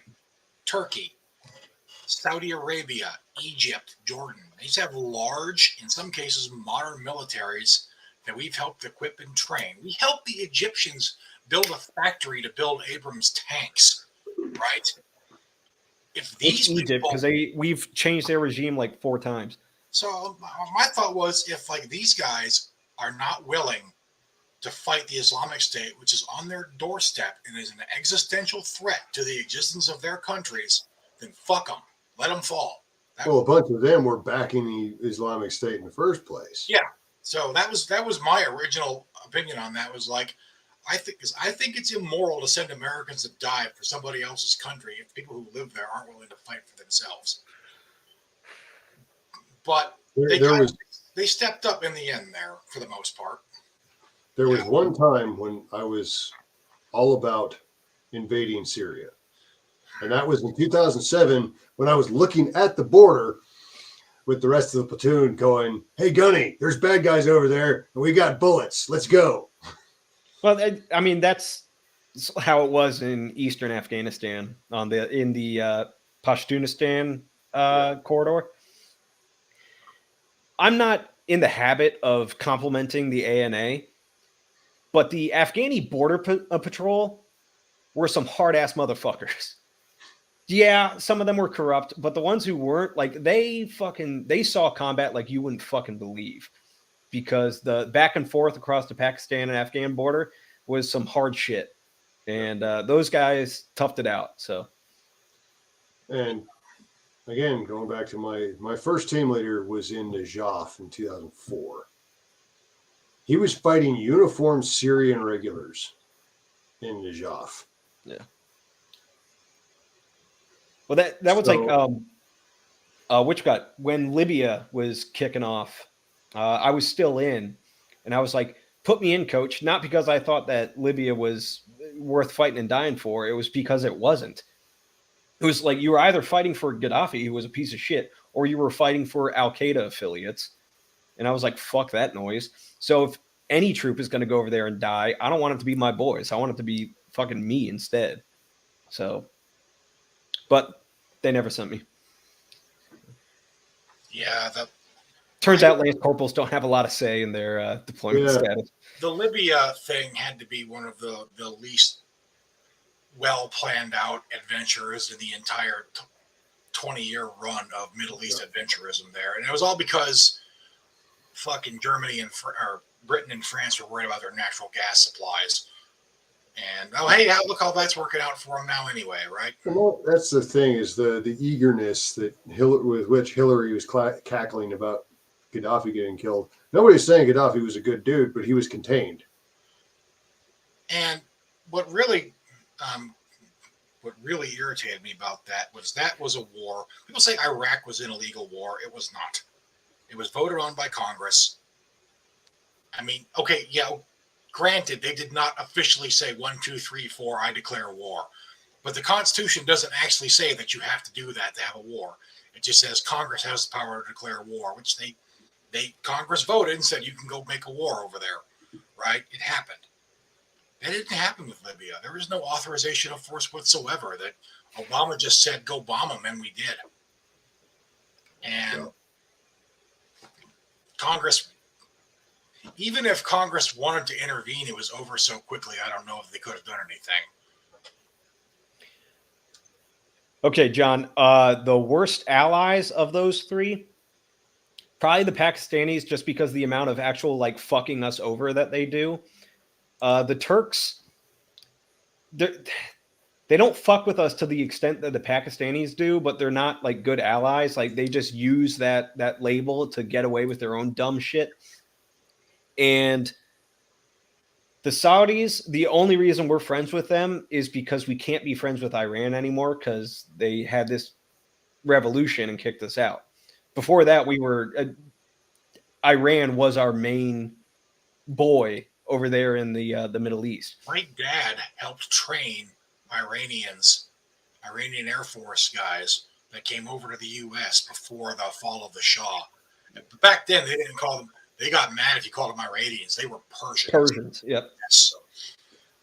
And I've known a few dudes who've worked Saudi Arabia, and they hate it. Yeah, they hate that place. And I actually, just after I got out, there was a potential contract I was looking at to basically start up a Saudi version of the Special Operations Training Center in Jordan. And I was talking to an old Second Force dude I was working with a few years ago, and he had worked Saudi, and he said, "You dodged a bullet on that one, brother." Yeah, Saudi Arabia's the thing about Saudi Arabia is like everybody kind of knows that it's a face. Like you're just doing it for the practicality of it. There's no like love between the U.S. and Saudi Arabia. Everything's all just pragmatism. That's not going to save the House of Saud if the Wahhabis get enough of a surge. No, they'll still get dragged out in the streets and beheaded. But compared to like Pakistan, where it's just like, like we'll just, it's just straight up Bohica level of like, you fucked us over before, but hey, you've got nukes, so we won't try any shit. That was, I think, one of the real problems of the global war on terror from the get-go, is that we weren't really prepared for the global war on terror. We said we'd pursue terrorists wherever they went. We weren't ready to do that because they went to Pakistan and they went to Saudi Arabia. Pakistan has nukes. Saudi Arabia was ostensibly an ally, and at the time we were getting 1/3 of our oil from them. That makes it complicated. Yep. Also, I don't know. 1/3 of foreign oil. I don't know the extent of the actual Bush family's supposed ties to the Saudi royal family or whatever, but they really kind of pussyfooted around with the Saudis right after 9/11, it seems like, and I got some questions about that to this day. Like well, some of that goes back to 91. That there seemed to be this sort of assumption of a special relationship with the Saudis after Desert Storm, or before and leading into and after Desert Storm, which was only there because Saudi Arabia wanted their regional rival Iraq to be fucked over. So, but yeah, man, the Middle East is its own beast. You can't compare it to anywhere. Even other like majority Muslim and Islamic extremist areas. Like, look, our relationship with the Philippines is completely different than our relationship with any of these Middle Eastern countries. So, or even like Indonesia, or places like that. It's like there's the Saudi Arabia is the heart of Wahhabist Islam. That's its own thing. That's the heart of a lot of this extremism that came out in the last 40 years or so. Thanks, Britain and France. I fucking hate that the Euro trash always blames us for our imperialism and military adventurism and that shit. It's like, motherfucker, we are cleaning up after the messes you made. Yep.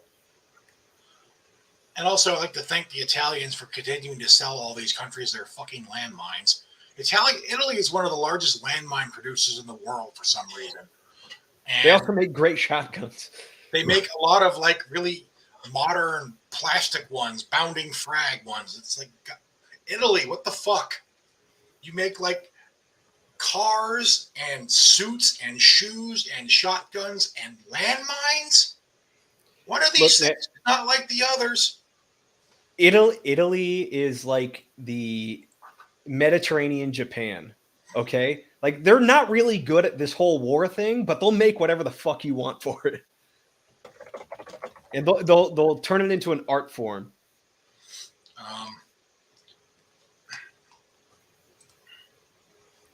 Yeah, what you got? Evil Penguin says a lot of the current problems are traceable to post World War One and World War Two. A lot of it is like the world wasn't ready for decolonization, but they did it anyway. So And some of that kind of was on us after World War II. FDR really, FDR kind of buddied up with Stalin and sidelined Churchill after, like, at Yalta and afterwards. And that's kind of a shitty thing to do because the British were, we fought alongside the British, and he thought he'd have a better deal with the Soviets, and we basically handed over Eastern Europe to the Soviets, and we're worried. he really liked the cut of the Soviets' jib, the way they ran things. He was a fan. And then what happened later? Like we didn't back the British and the French again, nominal allies over the Suez crisis, but we did back the French when it came to Vietnam, and that worked out great for us too. Another topic for another time. Oh, well, we're coming up on 2 hours soon. We're at like an hour 40. Pete's audio is fucking up. So before we inevitably end this stream, let's toast the boys that didn't make it back, whether in one piece or at all. What you got there, Mike? Typical EOD. We gotta wait for him. I got the most appropriate drink I could think of for a situation like this, toasting the fallen in Iraq and Afghanistan. Rip it. Yeah. I still drink these damn things. Oh, they're so cheap. So here's to all the guys didn't come home. Here's to all the guys that left a piece of themselves over there, even if they did come home. Cheers. Mazel tov.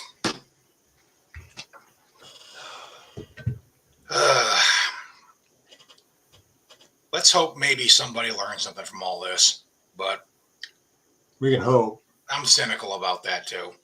I will say some things were improved from history. Like I got a lot of veterans like roll their eyes at all the pro-veteran stuff, being thanked for your service and all that. And yeah, some of it is over the top and it's cheesy and it's even a little embarrassing. Sometimes I get it, right? But when my dad got home from Vietnam, he got spit on. Like there were protesters at the gates of Andrews Air Force Base that were like beating on his car and wouldn't let him go through. And my dad wasn't like he was out there, bayoneting Vietnamese babies. He was a supply guy in the Air Force, but that was the nature of the country at the time. It was also a very polarizing time with a polarizing war. So if nothing else, America felt a little bit of shame for that. And since the Gulf War, it treated its veterans a little bit better, or tried to. Not always correctly, not always, certainly not on the VA side every time, but people tried. They made an effort, And I can't even speak too terribly of my own experience at the VA. The VA fixed my nose. They cut a lump off. Still looks fucked up. But... Yeah, it's beautiful and aerodynamic. You shut your mouth. I can't complain. My own experience with the VA in my area has been all right. It's not the greatest. It's not the fastest, but they're at least trying. So could be worse. It could be Canadian. Yeah, they haven't have you considered dying? No one's asked me that. So we're trying to prevent veteran suicide. They're sponsoring it. Yeah, but no, I have some regrets about. Sometimes I regret getting out when I did in 2014. I'd hurt my shoulder. My life was in the toilet. If I would have put in 8 more years, I would have got that retirement. But I would have been in until 2022. And there are times I'm like, I don't know if I could have hung in there. Because you love it sometimes, but you also hate the bull. Even in the Air Force, you learn to hate the bullshit. There's a lot of bullshit. Right. There's for everything cool you get to do, there is some bullshit you got to deal with. Like you got to go fight with finance for your pay, or you got to fill out some paperwork, or you got to take some long ass CBT, or something. And it's just the way it is. It's a giant bureaucracy, and that's how it is. But I don't have any regrets. I miss the clowns, not the circus. I originally enlisted in the Army National Guard in 1998. I was on the delayed entry program. I went to basic training at Fort Leonard Wood in 1999. So I actually predate the GWOT. I remember in basic, they were trying to scare us with stories about, some guy got stabbed in the hand in Kosovo. It could happen to you. Little did anybody know back then. It was a different world before 9/11.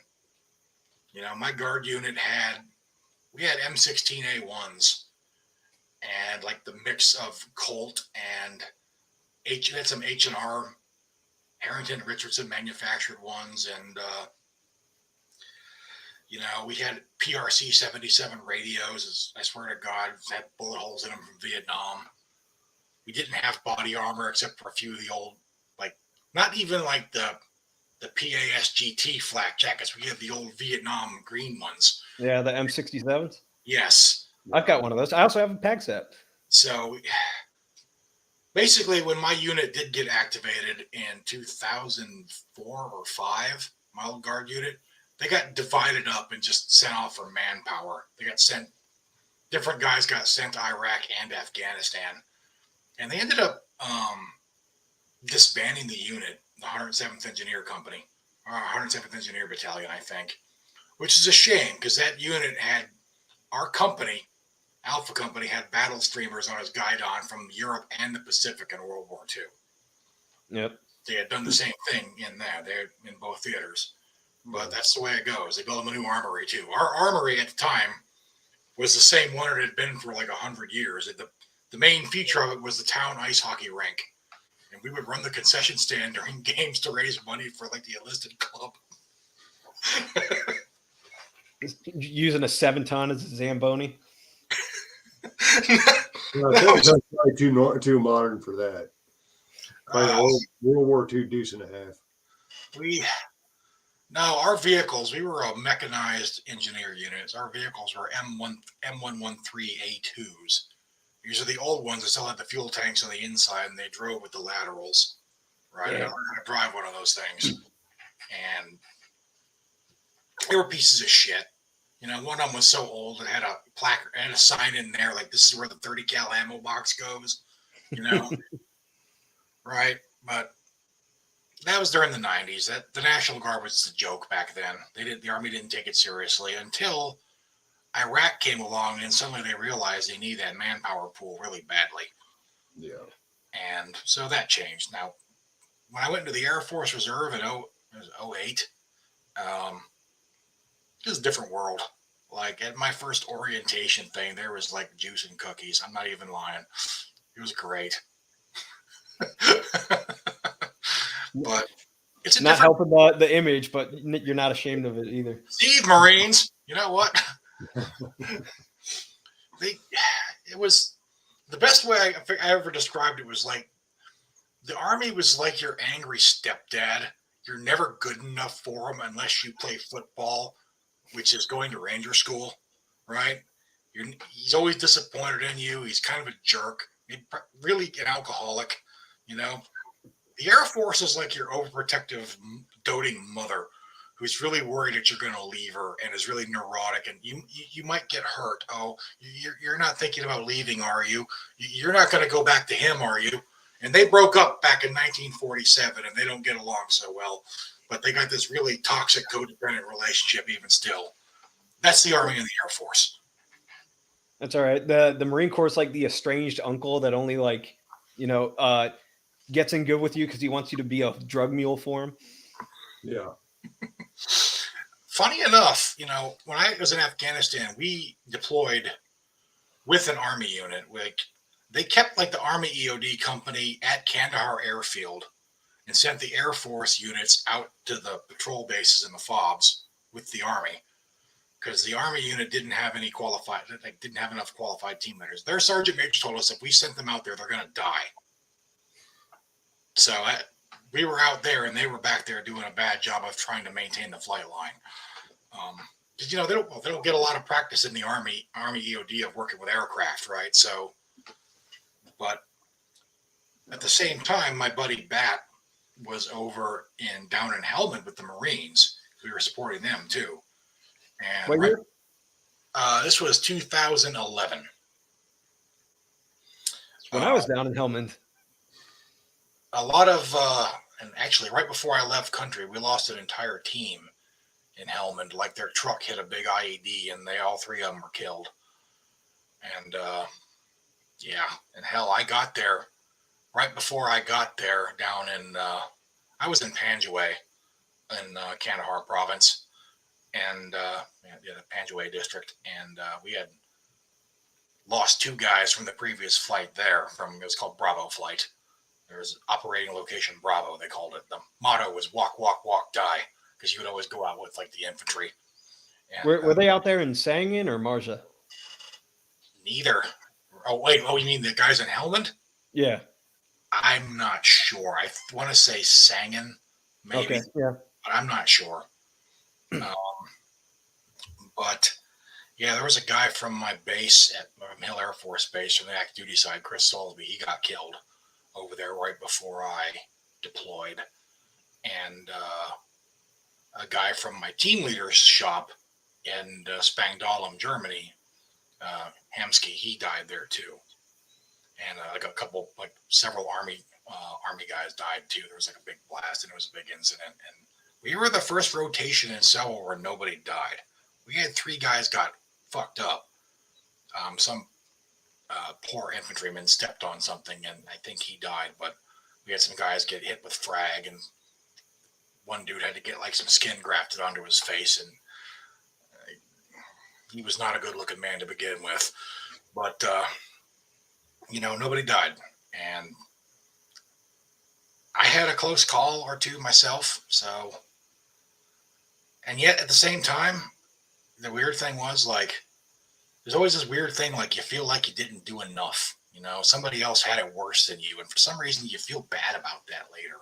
It isn't because rationally it makes no sense, but there's always this feeling like, should I have done more? This other guy did more. Why didn't I do more? And it's not like because you're trying to competing with him, and it's not because you're like a machismo thing.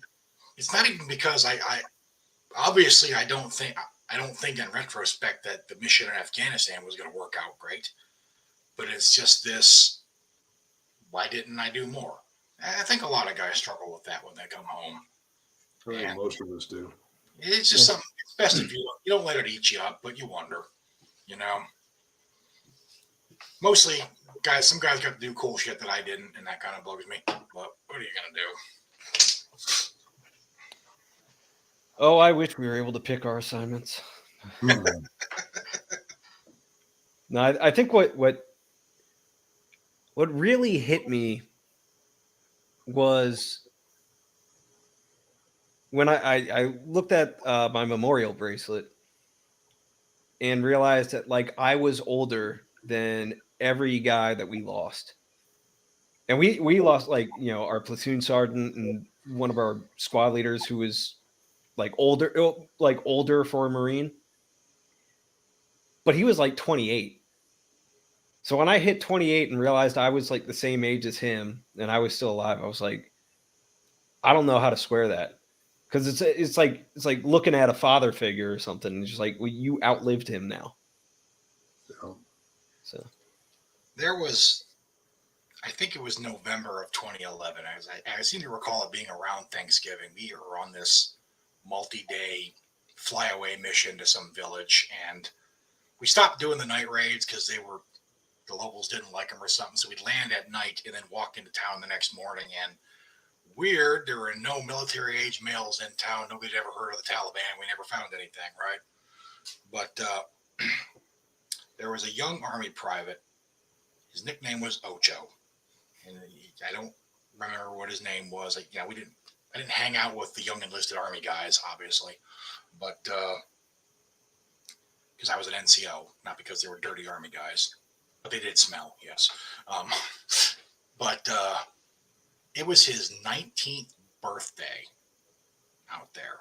So when we did a disposal shot of just some like illumination round shells, like the empty canisters from the 155s, because they would take those and they'd make them into directional frags, right? Right.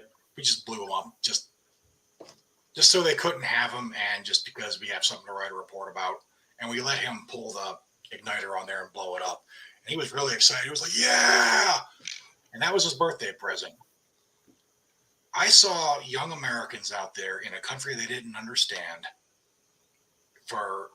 that we were there for something that happened when they were fucking little kids, right? I was there 10 years after 9/11, and they were just recklessly brave. We had to stop them from doing dumb shit that would endanger their lives. We had to tell them to stop doing dumb shit that would endanger their lives because they were brave. They were ballsy. They wanted to go help people and fight the Taliban. And there are times when I think the country doesn't deserve young men like that, but I'm glad we have them even still. And there are still people like that in the military. Don't let the sad face of our current leadership convince you otherwise. Because spoiler alert, leadership has always been kind of sad. I mean, and to add on to that, let me just piggyback off of what Mike just said. Caveat off of that. Yeah. Which got the guys who are in now, they grew up seeing what happened in Iraq and Afghanistan, and they still joined up. And they know the next war is going to be a conventional war against a nation state that is either peer or near peer. And they're ready for that. And there are guys watching the shit that's going on in Ukraine, watching where their like entire unit is just getting wiped out over there, right? That is a fucking butcher shop over there on both sides. And they're still enlisting in the military now. Not because of the recruiting ads, but they're still enlisting. And then you have these motherfuckers that want to claim patriotism and all that shit, who'd be like, oh, well, I wouldn't tell anybody my family has been in the military for so-and-so generations, and I wouldn't tell anybody to enlist these days because, the country doesn't give a shit about it. Country really hasn't given a shit about their fighting class at any point in time, unless like there was this big push like World War II or post 9/11. And even then, it's just something that happens over there, like America wasn't at war. America was at the mall. The military was at war, all that shit. It's like, guys, I don't want to lose. And so the guys that are on the line right now, like you better fucking hope that they're up to the task. So there was a lot of, and even when I was still in, a lot of us grumbled about the government all the time, particularly once Obama became president. Yeah. Well, if you hate the government so much, why are you still in? Well, because I'm grumbling about the shit they're doing they're not supposed to be doing.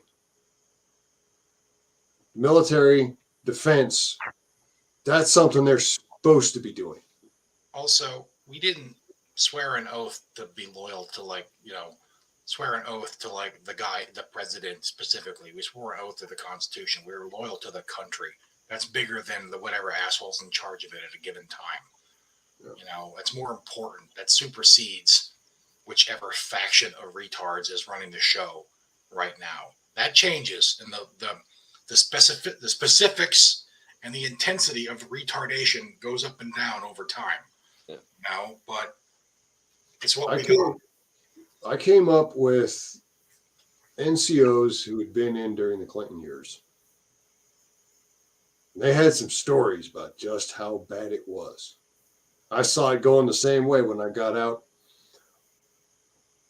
10 and a half years ago. My dad was in the Air Force after Vietnam. He retired. He enlisted in the Eisenhower administration and retired in 1978. So he saw like a full... America changed a lot in those years, So he saw a lot of this for himself. Now, he didn't live to see 9/11. He died in 1999. But these kind of things have happened before, and they will probably happen again in the future. It's just the cycle. a lot of people who don't, especially I think young, very, very online, very politically tuned in people, this is the first time they've seen anything like this, and they think it's like the biggest thing ever. And don't get me wrong, it's a problem. There are real problems now. I'm not Right, but I don't want to lose a war to prove that point. Yes. Yeah. Yes. The problem that we run into a lot is you've got these very online people who are, some of them are very young and not very experienced. Some of them are veterans too. It's just Some of them are veterans too, they're who doing the political game. it's easy to get emotionally manipulated if you're not concentrating on keeping your head straight. And let's face it, a lot of the guys we served with are profoundly broken.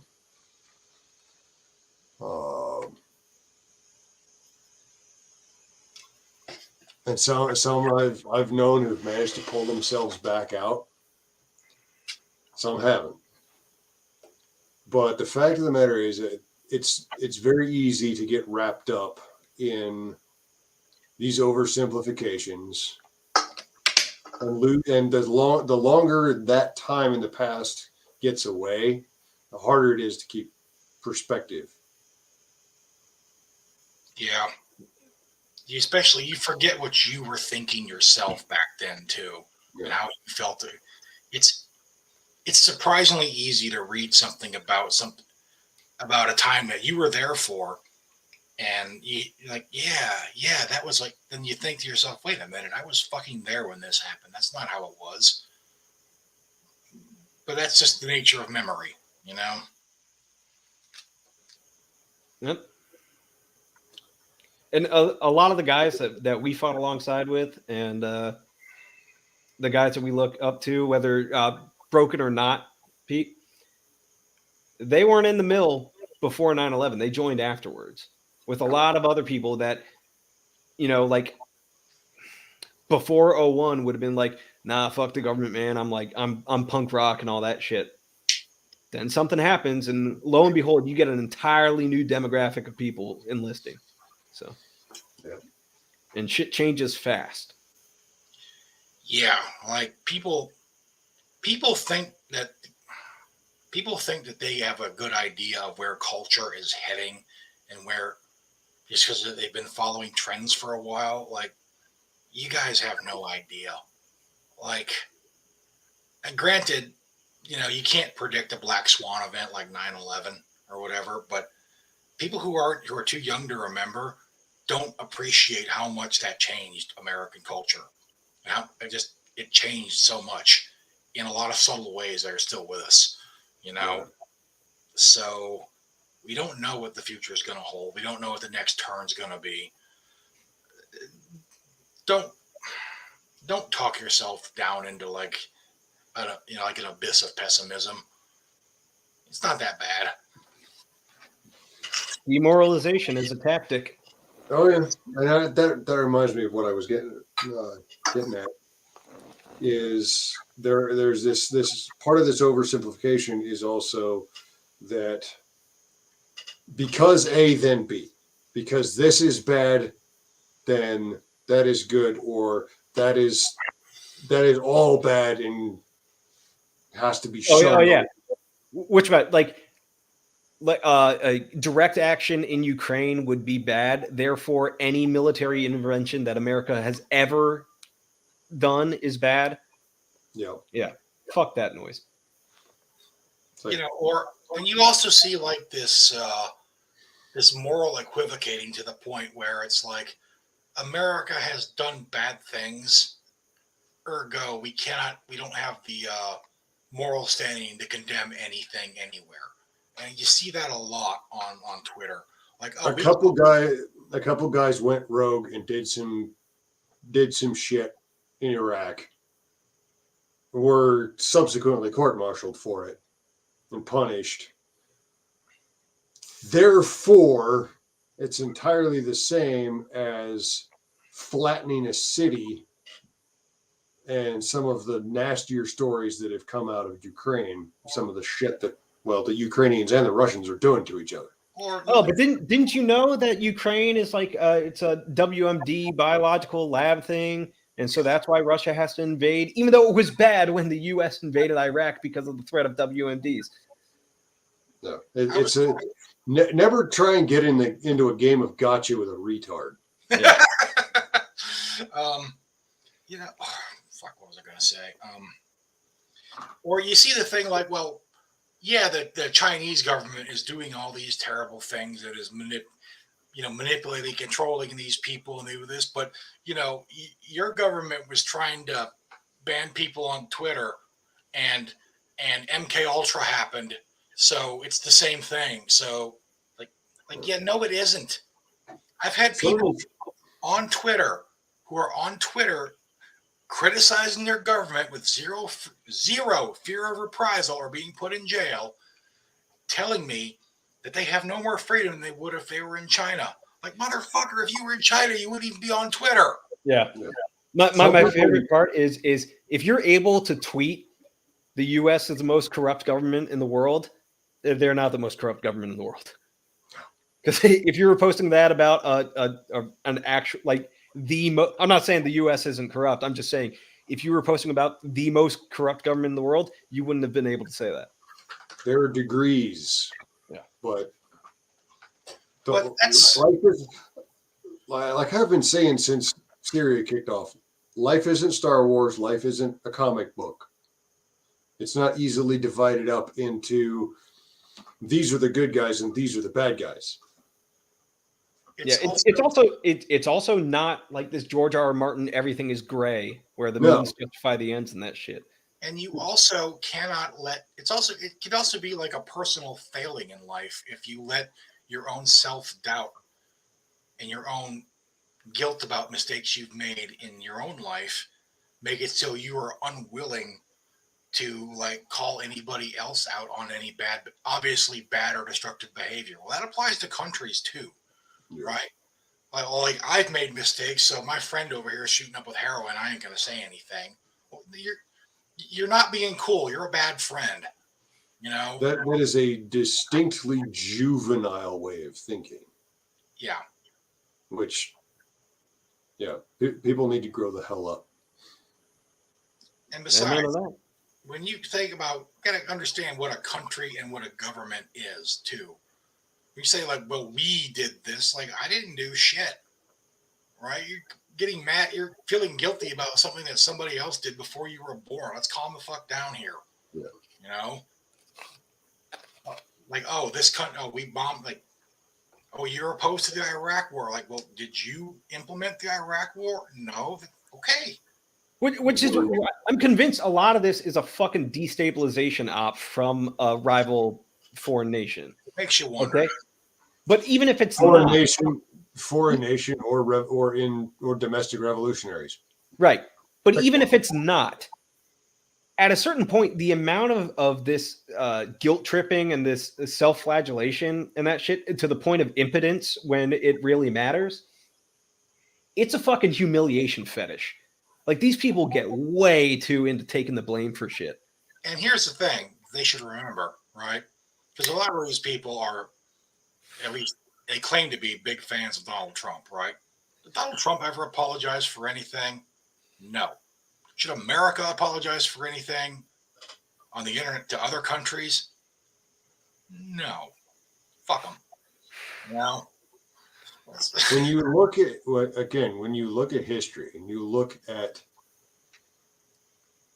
the aggression and the atrocities that have been committed, even in the last 50 years, and compare it to what we attempted to do, it's night and day. Can you imagine being French and criticizing the U.S. for invading Iraq? I fucking still call them freedom fries. Why do you think they criticized? Because they were still selling Saddam weapons at the time. And still getting oil from him. You want to talk about a war for oil? They were willing to. They were supporting a dictator for oil, and now people want to claim that the U.S. is the only ones that do that with Saudi Arabia or some shit. Yeah. Fuck off, France.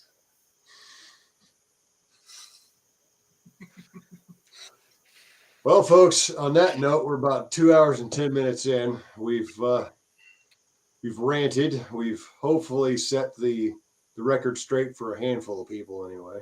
At least in our opinions. Some people would listen to this and think we're all idiots, that we don't know what we're talking about, and they actually know the score, and that's fine. Well, even if we don't change anybody's minds, at least like if you are listening to this, fucking like don't beat yourself up and get demoralized over this shit. All right? Like, yeah, the fucking the Afghanistan withdrawal was an absolute clusterfuck, and it was an atrocity and abysmal that nobody has been held accountable for it. But like I said, for those 20 years, we were helping people not be in an absolute shit show. And most of what we've talked about, aside from some of the personal anecdotes, yeah, if you go looking, you can find the information. We're not just pulling this out of our asses. And the way Afghanistan ended was not inevitable either. The way Iraq went was not inevitable. Mistakes were made, and hopefully one would pray that somebody learns from these mistakes. But given the nature of these things and the time span between wars, that's not likely, unfortunately. Well, the only learning from mistakes that people want to do is like, okay, we fucked up this military action, therefore avoid all military actions. They will take man. Sometimes the enemy gets a vote. And that's something that a lot of people need to get through their heads, is that the world is bigger than the U.S. Yes, we have a great deal of it, power and influence. Some of it may be waning now. But yeah, other people still do shit.